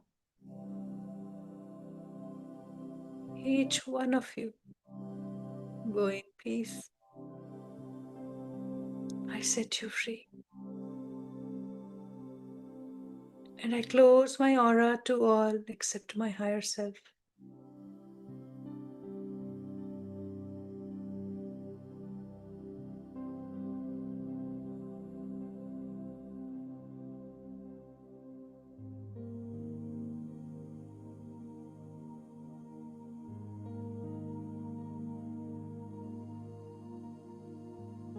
Now invite your higher self for the signal.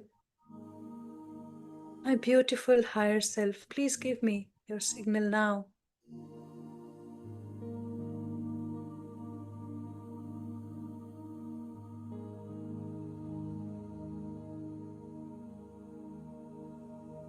And let this love radiate all around you, to all the thought forms, to all the things. I send love and light. And I feel my wholeness from this body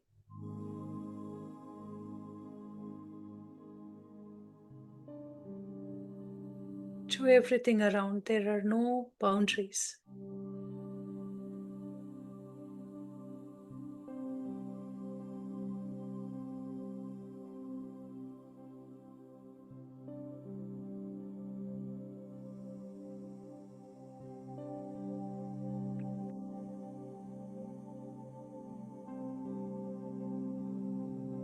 Fill your heart with your truth. Let us unify with God, with love, with light, all our true nature, all our qualities we have received from creation.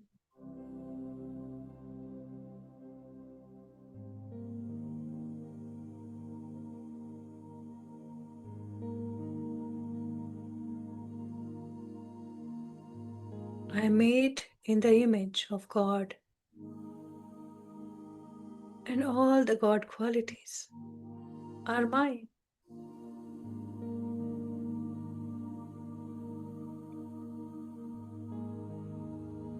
God is love, so I am love.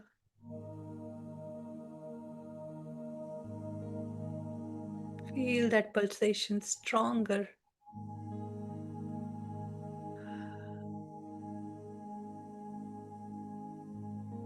It says, yes, I am here. God is light, so I am light. As God's presence, I am that.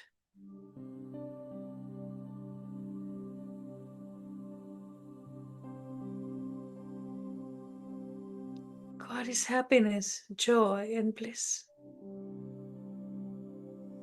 And I am happiness, joy, and bliss.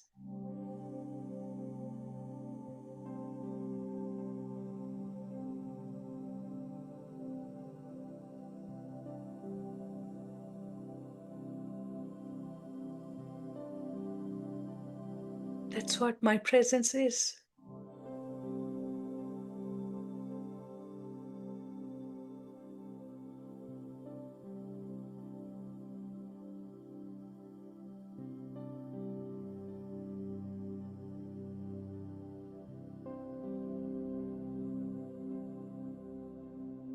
Just feel it happening right now. That unconditional love, that all existing joy,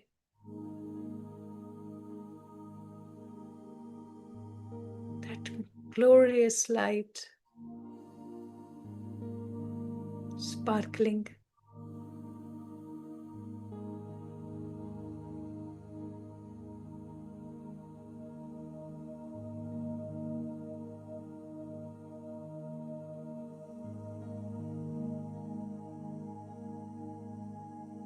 God is peace, gentleness.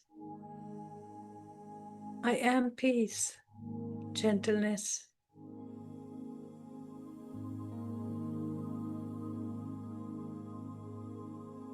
Whoever I touch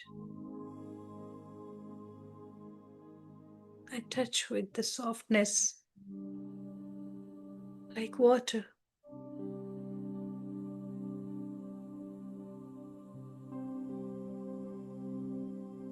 Like water makes impression on stone.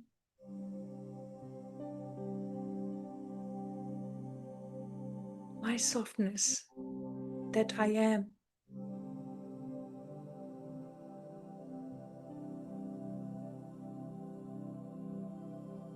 changes any hardship,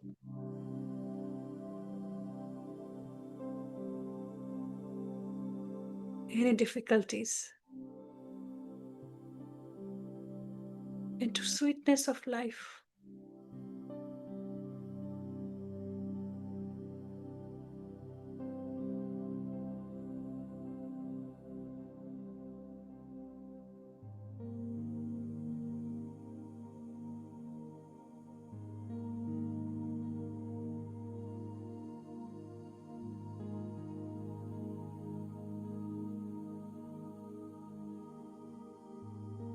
God is truth. God is omniscient. God is omnipresent, not hidden. It only needs those eyes who wants to see it.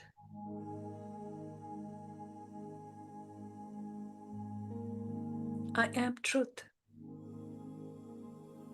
I am omniscient, all-knowing intelligence. I am omnipresent.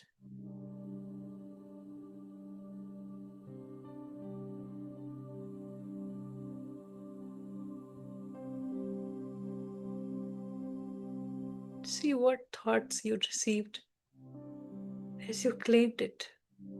Any denial, any doubts. Let just let's just drop it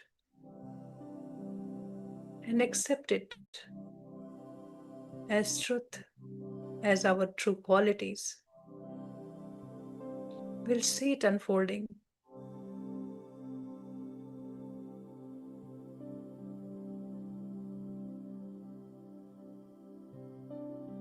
I am abundance, as I am one with God. Everything and everybody in this creation is for me, for my use.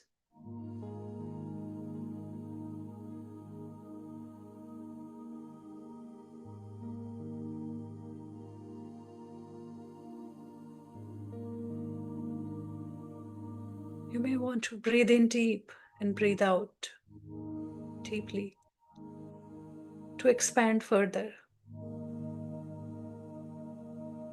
I am that infinite, unbounded energy into expression of infinite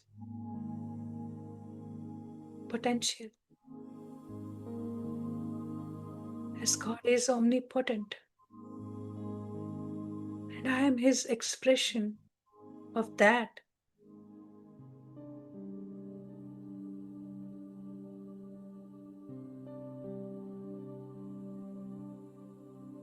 I am perfect.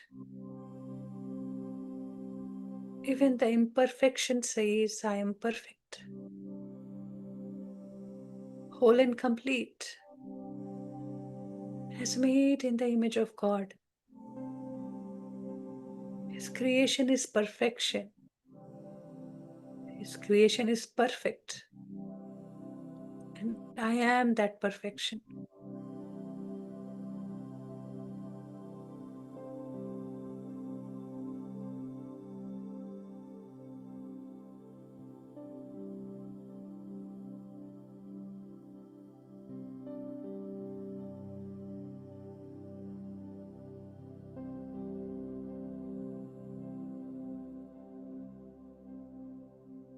God is all accepting. He's non judgmental. He knows free will. He gives free will to everyone, to all His beloved creations, with love.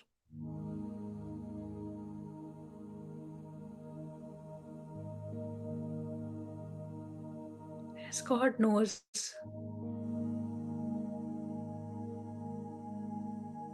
in our journey of infinity, one day we will return to our truth. We will return as a being what God created.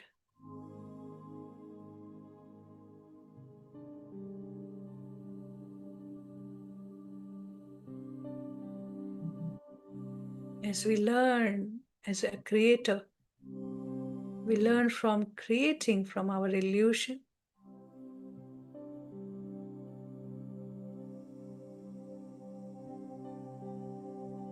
We will experiment,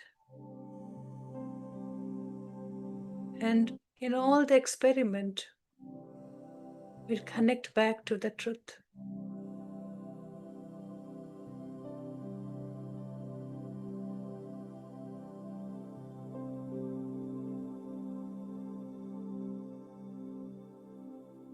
And all our experiences of that experiment will be our wisdom.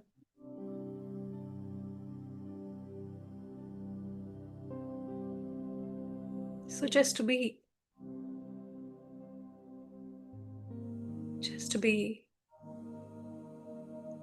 where we are, in that perfection, in that timeline, doing the right thing at the right time.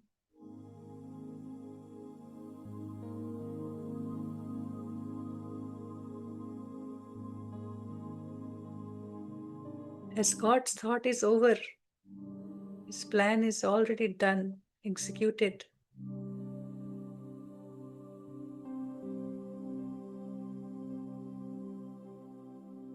It's only for our own experience.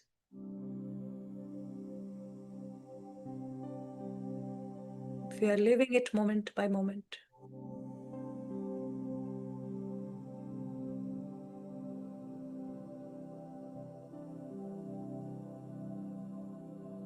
So let us ask our higher self,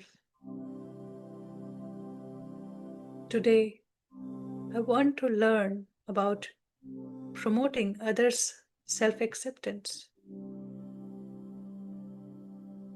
My beautiful higher self, please guide me and see what thought comes. Stay alert and focused as you're talking to a person.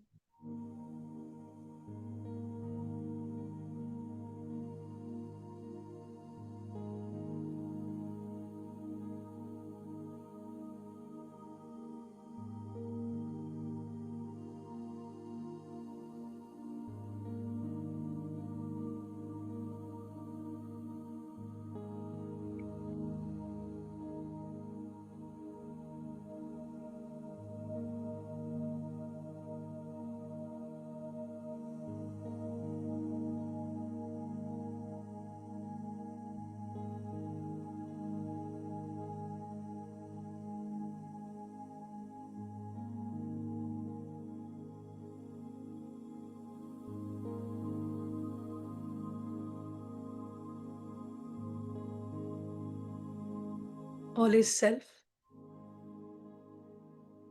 and self is all. All is love, and love is all.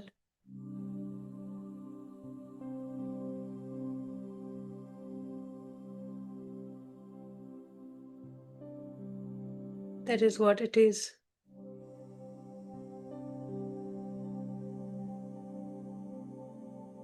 Where there is love, everything is connected. All is free.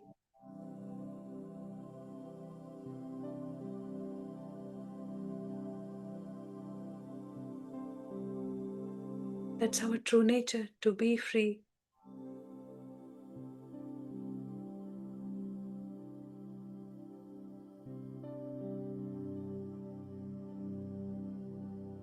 So let us free everybody from our own illusion, from our own beliefs, values,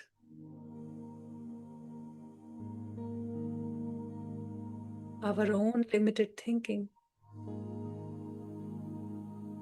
Now let us invite one person today. We want to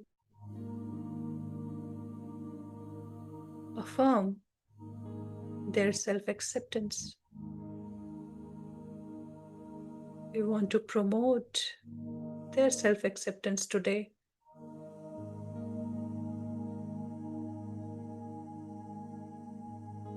You might have that person since beginning. You are listening this chapter, or maybe just now somebody raised hand. Pick me.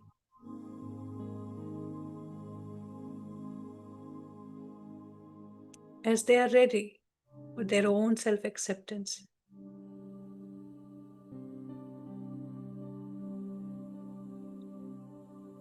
And they are reaching you.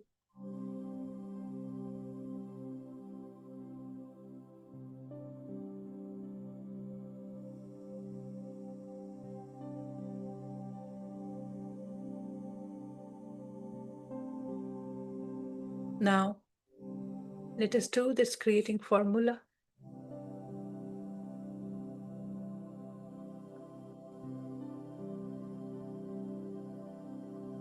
God and I claim and accept the self-acceptance of loved one's name with forgiveness and thanks. Amen.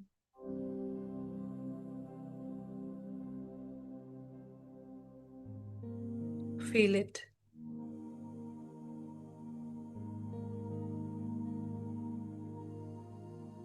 I am unified with God and claim and accept this self-acceptance of loved one's name with forgiveness and thanks. Amen.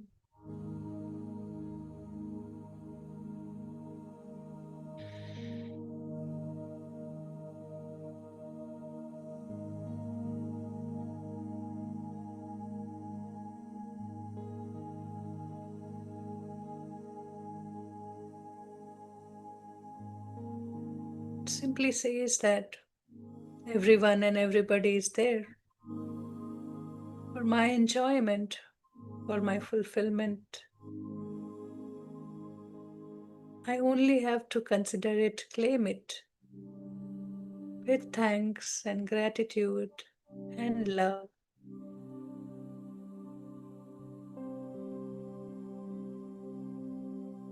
So see that person.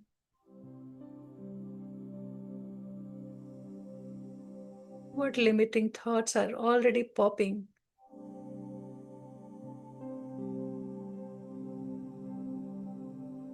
That talk might be very small, very silly, but anything that is repeating as a pattern, creating a scar. So let us ask our higher self, please tell me my thoughts that interfere with my belief in my loved one's name, self-acceptance.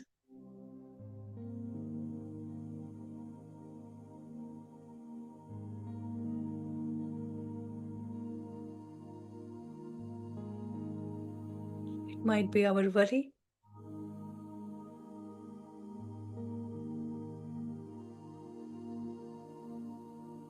our own perception of that somebody is not capable of something.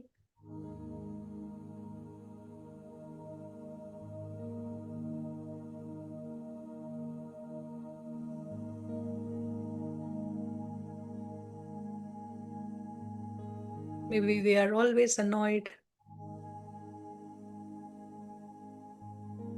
if somebody doesn't agree, doesn't resonate.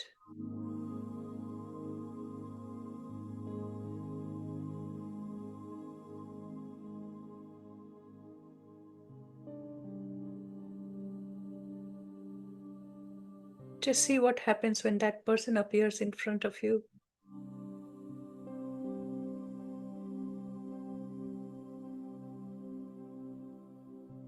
Make note of these thoughts. You may want to speak out loud or write down.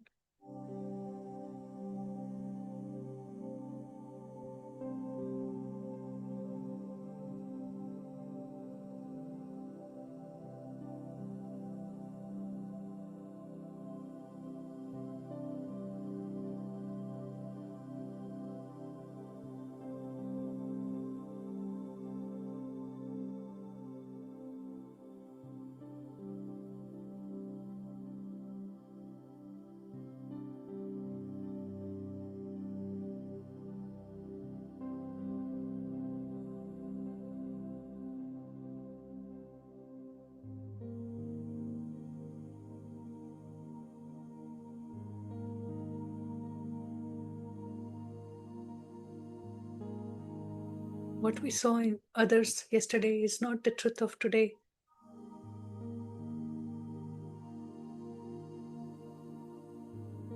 We influence others by our own limited thinking. So set them. You may want to list them, those thoughts, for others.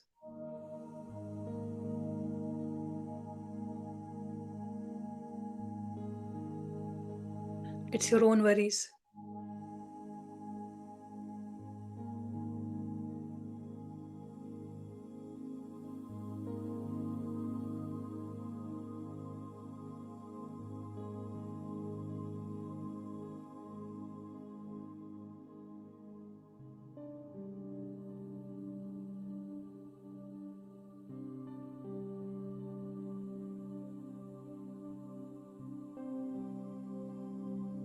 in that smiling face.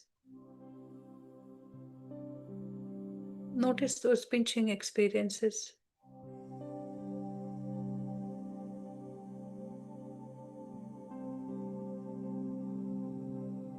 We judged, and the flow of love cut off.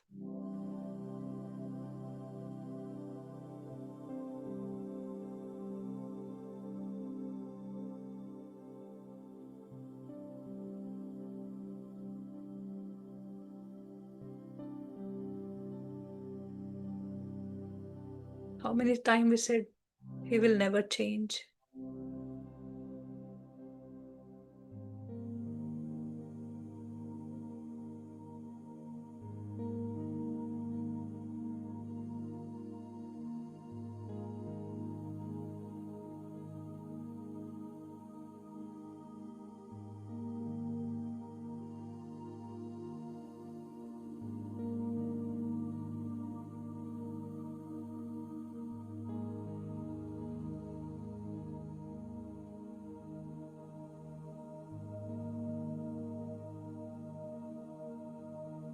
Now you may want to release all these thoughts one by one and replace them with God's thoughts aligning God qualities. Now, I heal and release these thoughts that take name of loved ones. Whatever thought you might have, heal them, release them.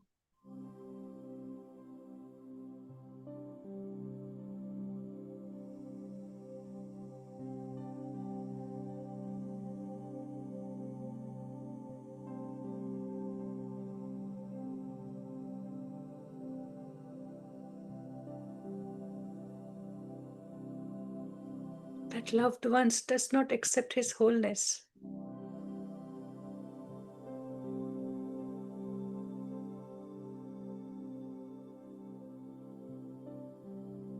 It's perfection.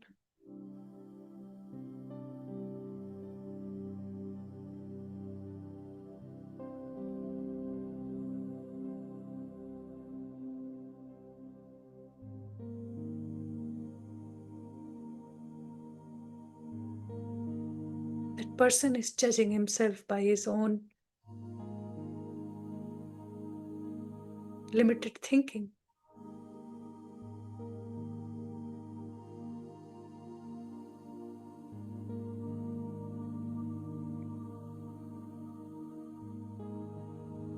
Maybe that person has awareness on this materialistic world. So be it.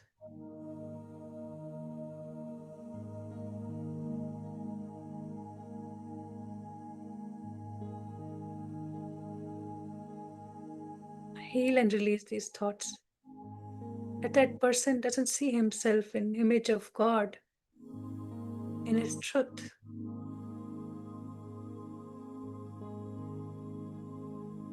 And now I claim and accept that I see them, that person name, with their truth.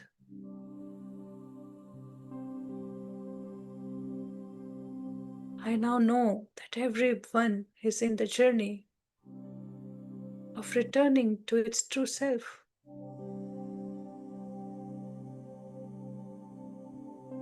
So I see them in their wholeness, in their perfection.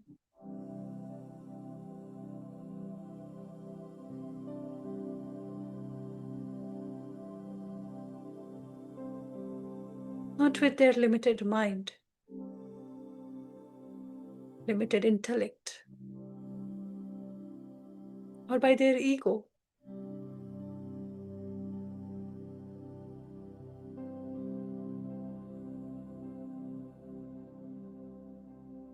I accept they are just perfect in their journey towards infinity.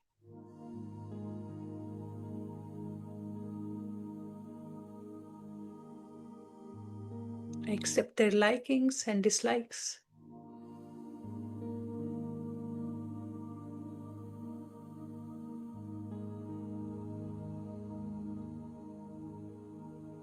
I accept their choices, their way of living.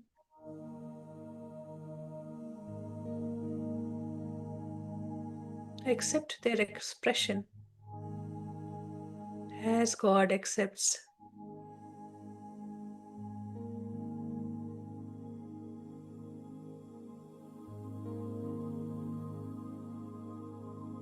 Yes, there are disagreements, and that is not a problem. We being unique, we being creator, we are using our free will.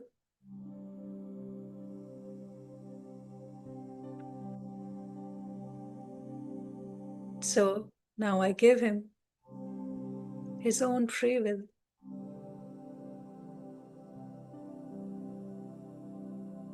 I release my control to change others.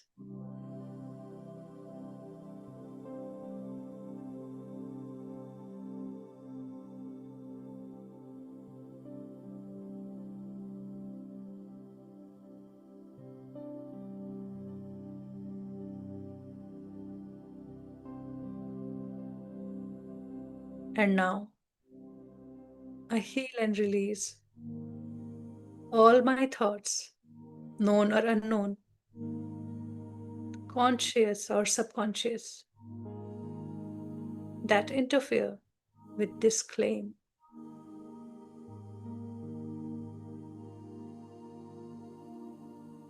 In promoting my loved one's self-acceptance. My thoughts are now one with, same as, and in tune with God's thought.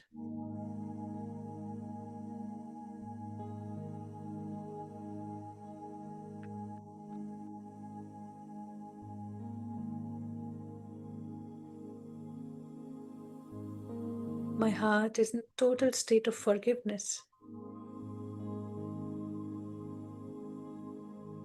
knowing there is nothing to forgive.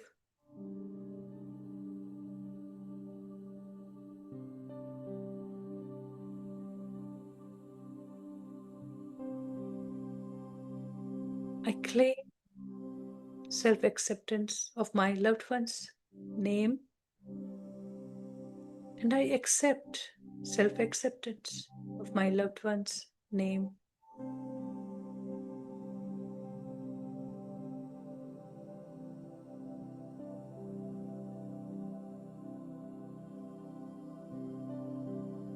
And I thank God for the self-acceptance of my loved one's name. Now I know I have it.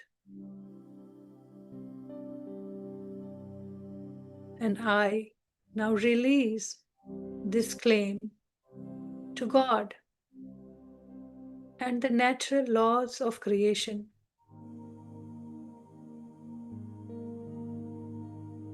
My claim is now complete. That is the nature of natural law. Amen.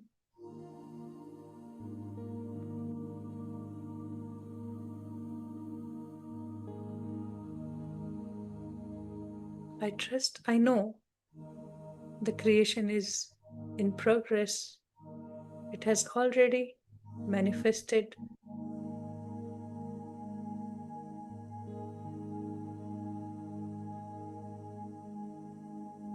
In some other space.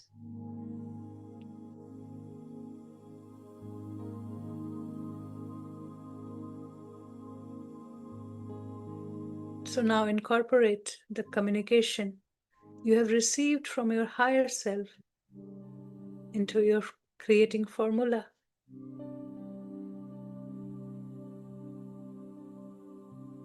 God and I claim and accept with forgiveness and thanks. These thoughts that this person, name, is perfect. It's a unique creator, expressing its free will.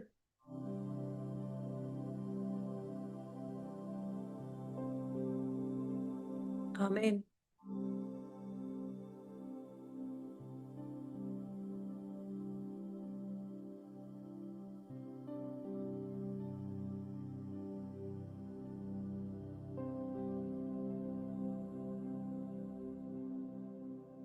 Let us take this opportunity to thank our higher self today for helping us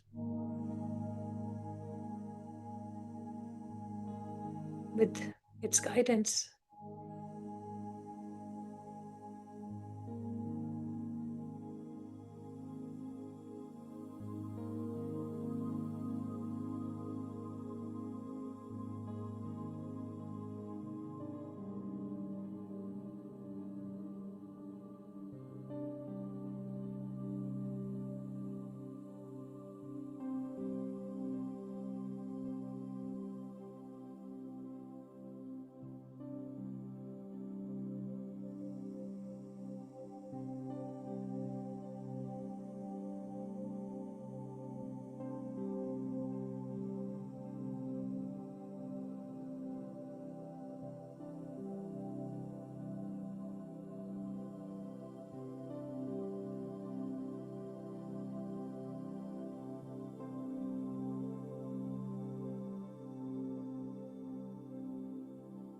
Say in your own words gratitude for your own higher self.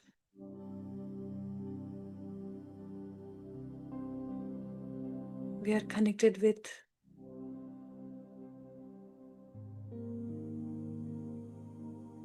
since the beginning of time. Whether we knew or not, it was guiding us, loving us, nudging us.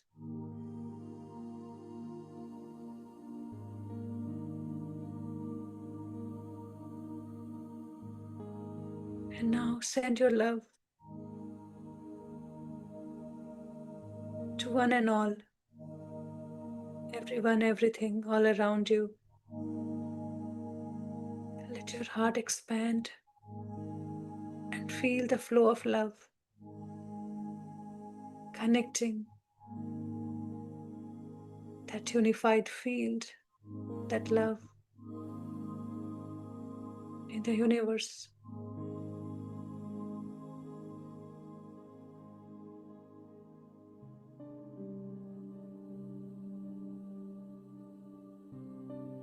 You being the source, like sun,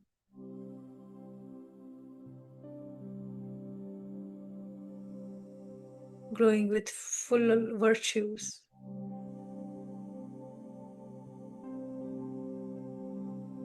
and reaching out far like sun rays.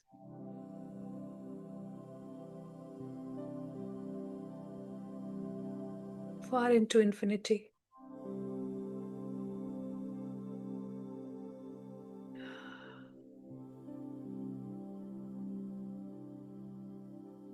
Now come back. Feel that there is no more resistance towards anyone. And we are just flowing swiftly, effortlessly in our own expression of truth, without fear. Feel it in your stomach. Feel that energy of trust.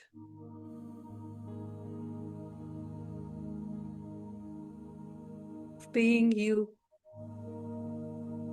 unique expression of yourself.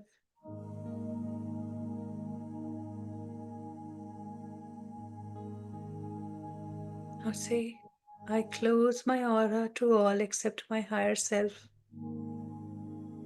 And I keep further expanding.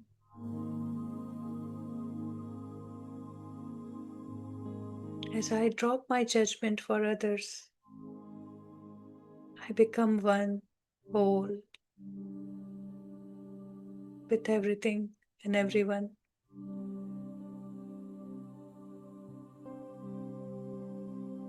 Now take your time, come back, feel your seat, feel your space, the room you are sitting in, feel your body. You may want to wiggle your toes, your fingers. Just take this time, bring your palm over your closed eyes and absorb these energies. Your beautiful hands for creation with love.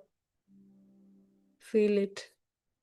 Gently touch all over your body with love for yourself, for you being here in life, in creation, in expression. Welcome back. Thank you.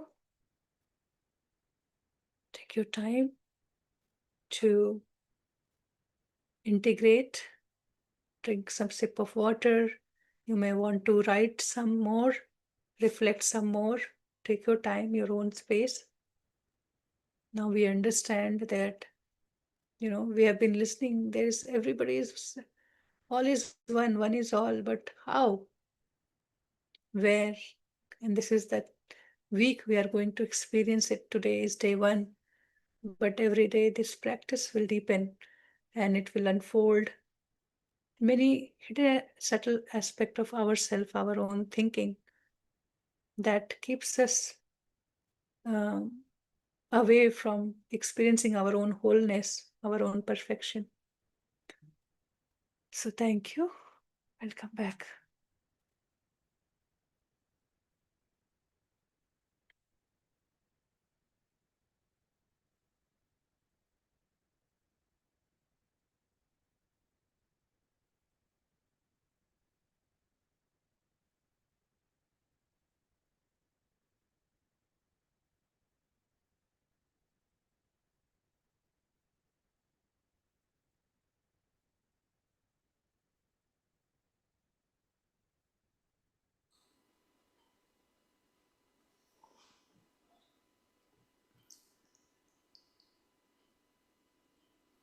Anybody has any question, doubt after explanation, please, you may bring your questions.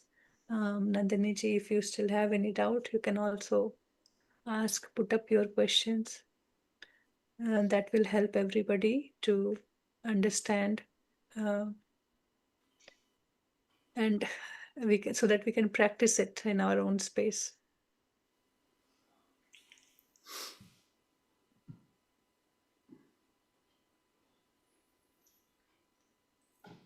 Thank you, thank you, thank you everybody for your deep gratitude. And life is in awareness now. Now no more living in dark. So everything is meaningful. Whatever is not serving our purpose is not with us anymore. And every time this week's practice makes my eyes wet, because we have been carrying so much burden from so many lifetimes about others. So that drops every day and we feel lighter.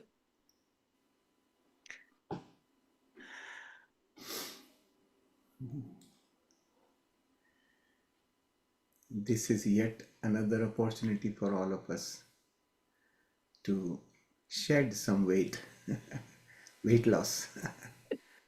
We don't even realize those loved ones we have been growing up with. We have been smiling and hiding some of the subtle thoughts that we carry, that we think, okay, that person might get hurt, so we don't say. And then one day it's like a pile of bundle of thoughts, a pattern, and then it pinches, it hurts. We create illness and whatnot. Yeah. But when you start saying such of those things, they get hurt.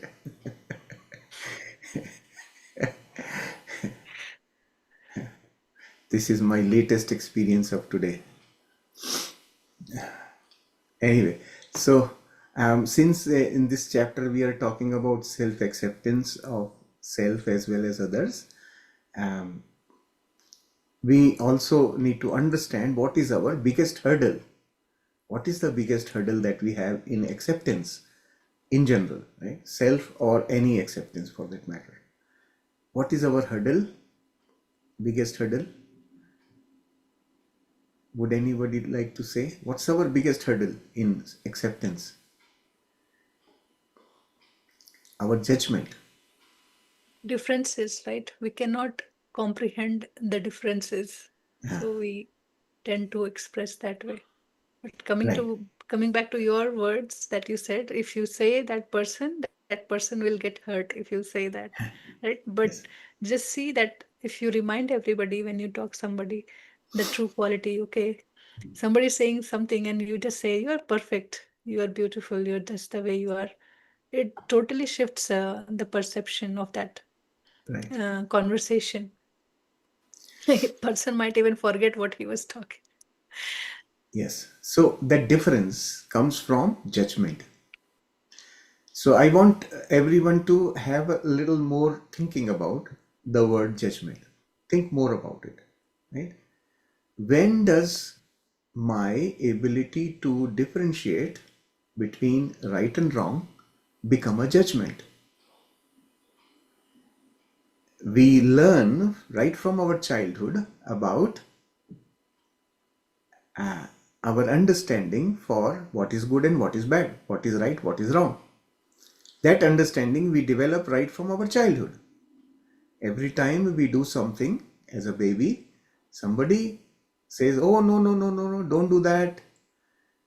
Right? And sometimes we are encouraged when we start taking first step, as we start standing and trying to balance ourselves. Somebody would clap and say, wow, wonderful. Take one step. Now move forward. Come hold my hand. So that encouragement, right? These are the signals that we receive from our environment to create a definition of right and wrong. And there is a purpose for that. Purpose for this definition is to make choices, to use our free will appropriately when necessary. So we call it discernment, distinguishing between two aspects of something. So slowly and gradually, as we learn more and more, our bank becomes filled with all these definitions. Right? We know a lot about what's bad, what's wrong. We know a lot about what's good. Right? What we should do, what we should not do. All those definitions sit and flood our head. Now, all that is an asset in a way that we are able to differentiate. When necessary, we can distinguish between the right and wrong. Now, think about it. At some stage, we start becoming used to this habit of deciding, right? It becomes a natural response. When you see something, right away you have a thought here, oh, this is not good. Okay? That becomes our natural reaction because now it is embedded in our subconscious. So the process becomes automated. And over time, this starts becoming, what starts happening is we start adding to that definition our own illusions. We start creating story of bad, story of good. That starts becoming judgment. Now, what is judgment? You start becoming like a judge. Nobody has appointed you, but you are self-appointed. I see somebody, I say, oh, this guy is stupid. And this is a knee-jerk response. So what would have been the process behind it? I would have seen something that something in my definition is foolish to do, and I imposed that definition on this person and said, well, this person himself is foolish. It may have been just one thing that person did by mistake or whatever, it doesn't matter. I am calling this person now stupid. That is judgment, right? So I start imposing my definitions on others. That becomes judgment. And this happens, this transition from discernment to judgment happens in a very subtle way we don't even realize, and we keep practicing it. That's where awareness is necessary. We need to now start becoming more and more aware. Well, when am I doing all this?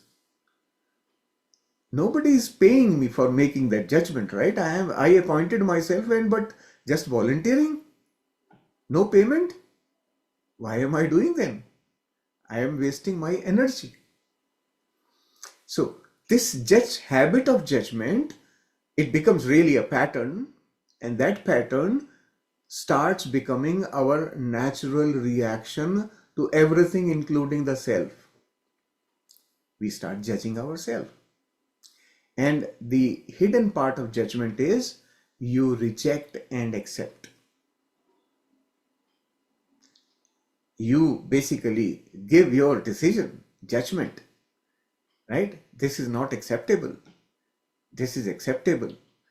So that judgment is what creates our sort of separation.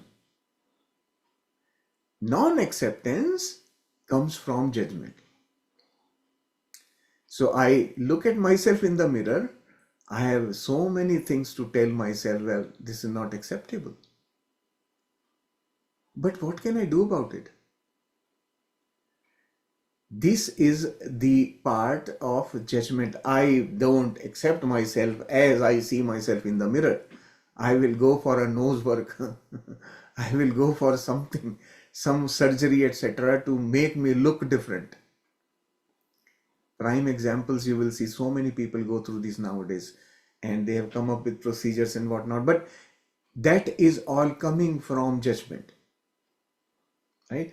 And one is my judgment, and on top of that, I also accept judgment of others. Someone said one day to me, well, you look very I forget the word, there is one, khadus, right? Khadus. And I accepted, well, this is how maybe I look khadus. I didn't even know the definition of that word. Later on, I got to know more about what is the meaning of the word khadus and all that. But all I'm saying is somebody else's judgment I accepted as myself. Right? That was a new definition to my judgment about myself. So we start layering judgment on top of it more and more. The thicker the layer, the more I'm separated. And biggest hurdle is judgment. So becoming aware of when am I crossing the boundary of discernment to judgment. That understanding is wisdom. Once you begin to understand that, and you can see that distinction much better when you look at things from your heart space, not from the mind, because all this activity is happening in the mind. The logic is in the mind. So once you step out and look at it in totality, the good and bad together, that's when your judgment will start to drop. So self-acceptance is that only. Self-acceptance is dropping my judgment for myself. And when I can drop for myself, I can drop for anyone or anything. So my self-acceptance leads to my total acceptance, being in a state of acceptance. And that is actually the state of gratitude and state of being in love. So learning from this is becoming aware. When am I jumping? When am I crossing the boundary? As at the moment you start practicing it, it'll become easier and easier every day. I am doing that practice myself. For myself, I do that every time. And the fun thing is, if I forget, someone reminds me. That's how beautiful it is. The universe is now conspiring to support my manifestation that I am free from judgment. Universe is helping me, and I accept such of those alerts that I receive from others so beautifully. So this is something I want all of you to become aware of, that we, without being aware, we keep crossing that boundary all the time, and in the process we go into the domain of non-acceptance. So being aware is important and helpful for all of us. Yes, Grace ji. Yeah, you can unmute and speak. Yeah. Thank you, Shailesh ji, Preeti ji. Another wonderful session as always.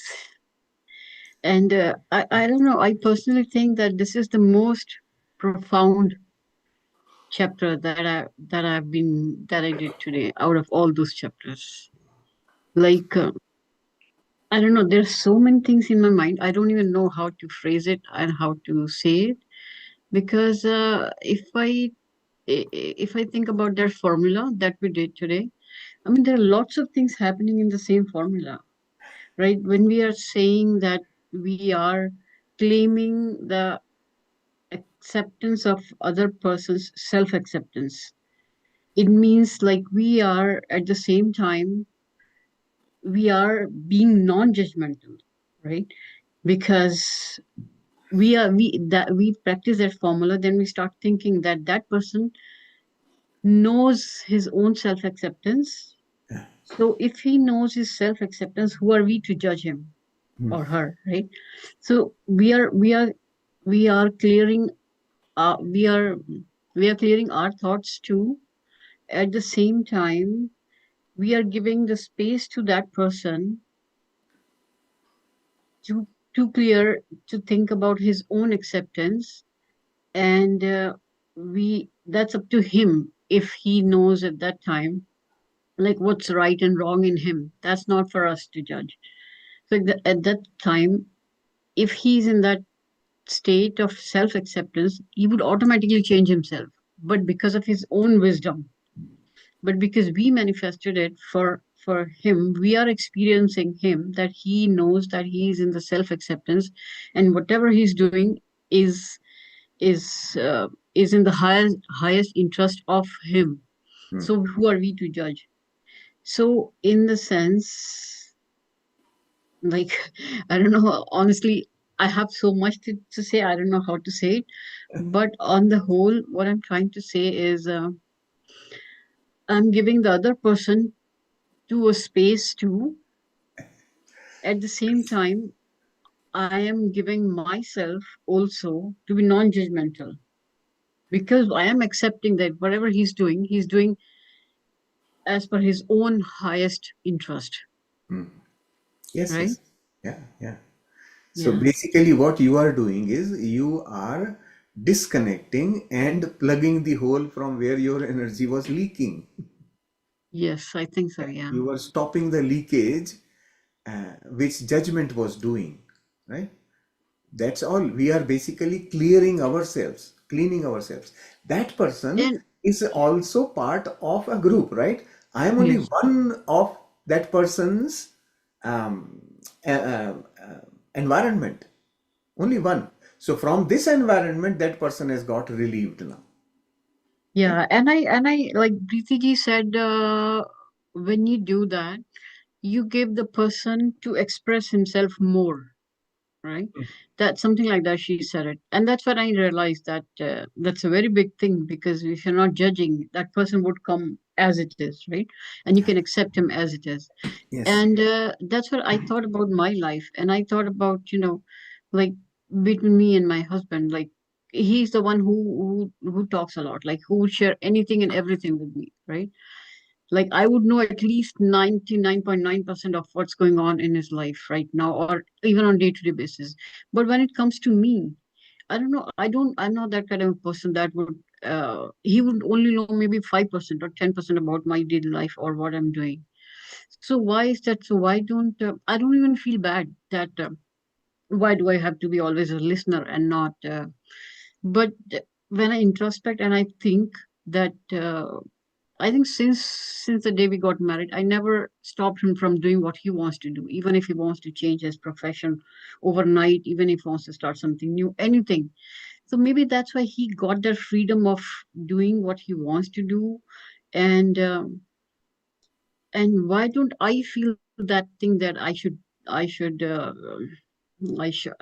express myself. I don't know. I don't feel that thing that with anyone, not even with whom only.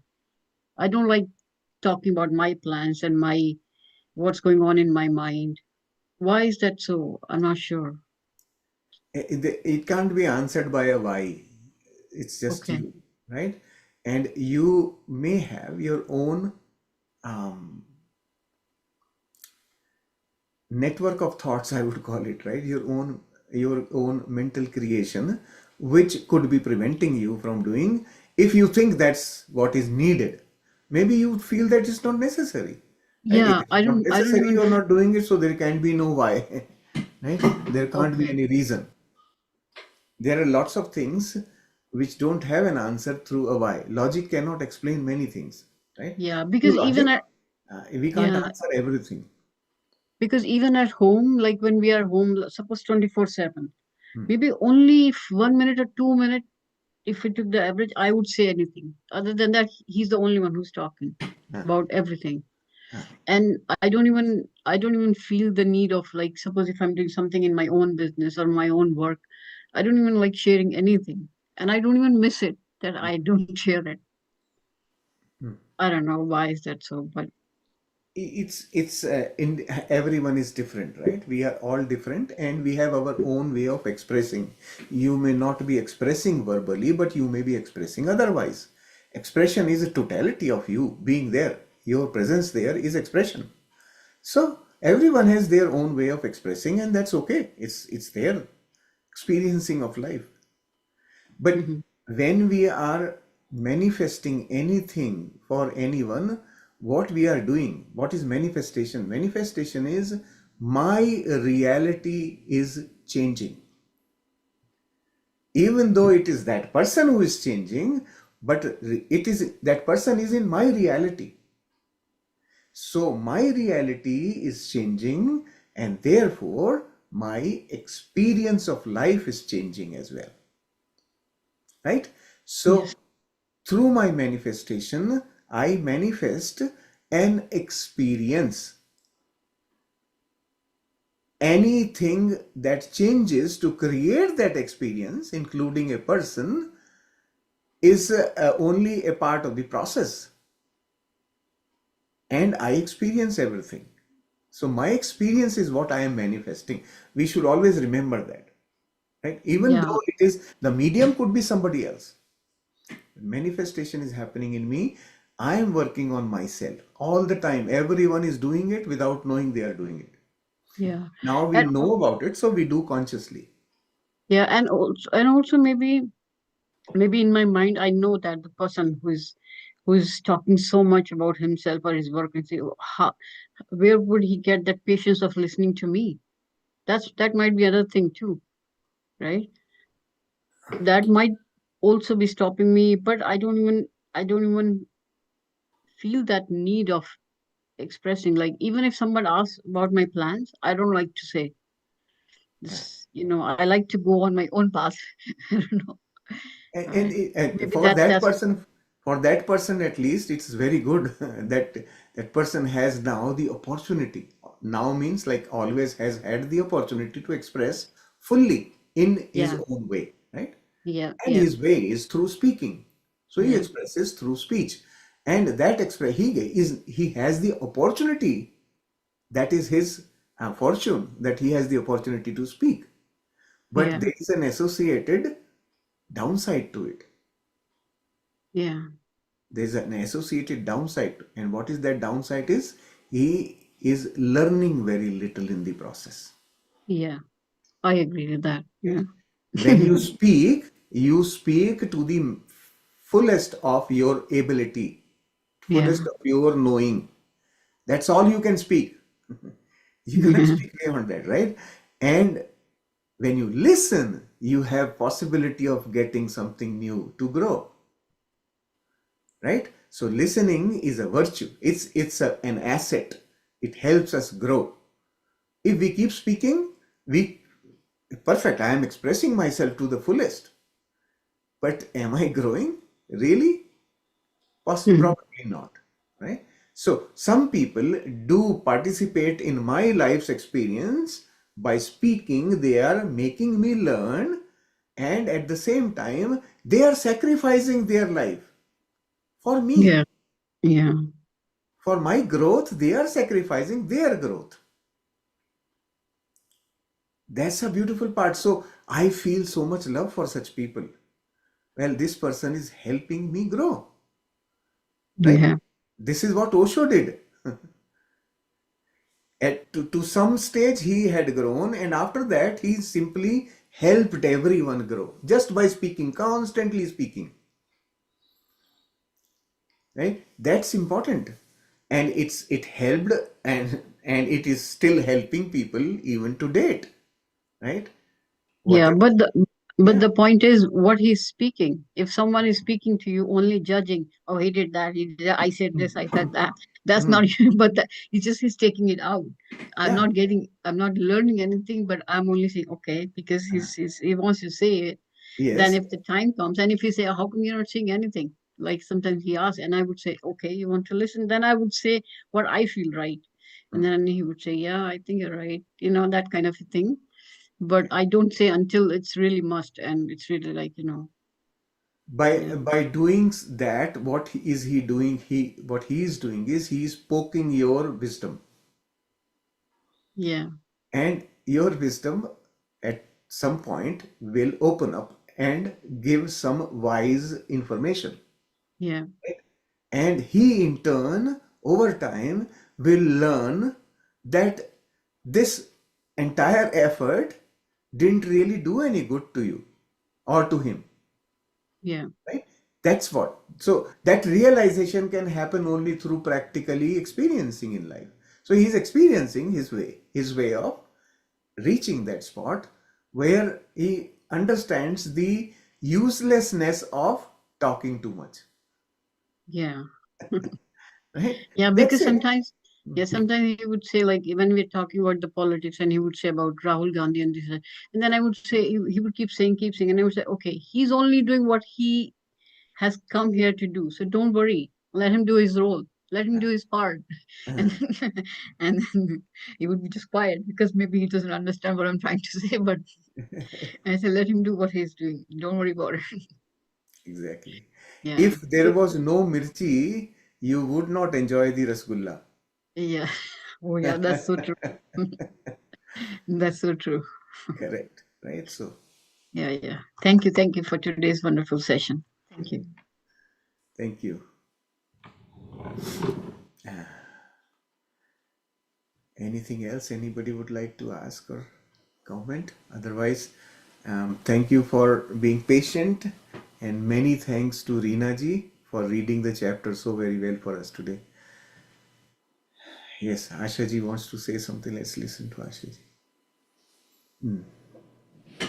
Good morning. Thank you so much. Beautiful session as usual, more expansion. I just wanted to say, Hmm. when we cook for ourselves, it's not as beautiful as when we cook for a family or for guests or for the temple or for somebody. We get more energy, more things. So Hmm. when you were explaining that chapter, when we are just the promoter, even that, it just expanded so much. It is like, wow, yes, I'm working on myself, but at the same time, when that thought comes that this is going to promote a universal consciousness shift, it tends to have its own turbocharge. Ah, And it yes, was so beautiful. I just wanted to express that. yes, yes. Yeah. Realizing that I make a difference, Yes. right? I Yes. make a difference for sure. My presence is not just like that. It's not a wasted effort. Yes. My being makes a difference in the universe, not just here, in the Yes. entire universe. I have a role to play, just like that tiny mosquito which comes and bites you every day. Yes. And We just all like the make it. tiny puzzle piece, without Absolutely. which the whole picture cannot be done, you know. Yes, Yeah. absolutely. Yeah. Very, very beautiful realization. Yeah. We all Correct. have a role and we do make a difference. Yes. Thank you. Thank you so much. Thank you. Thank you for sharing this beautiful thought. Yeah. Thank you. All right. Thank you, Masters. So we'll get together again, continue with the practice tomorrow, right? If there are questions, please do share in the group.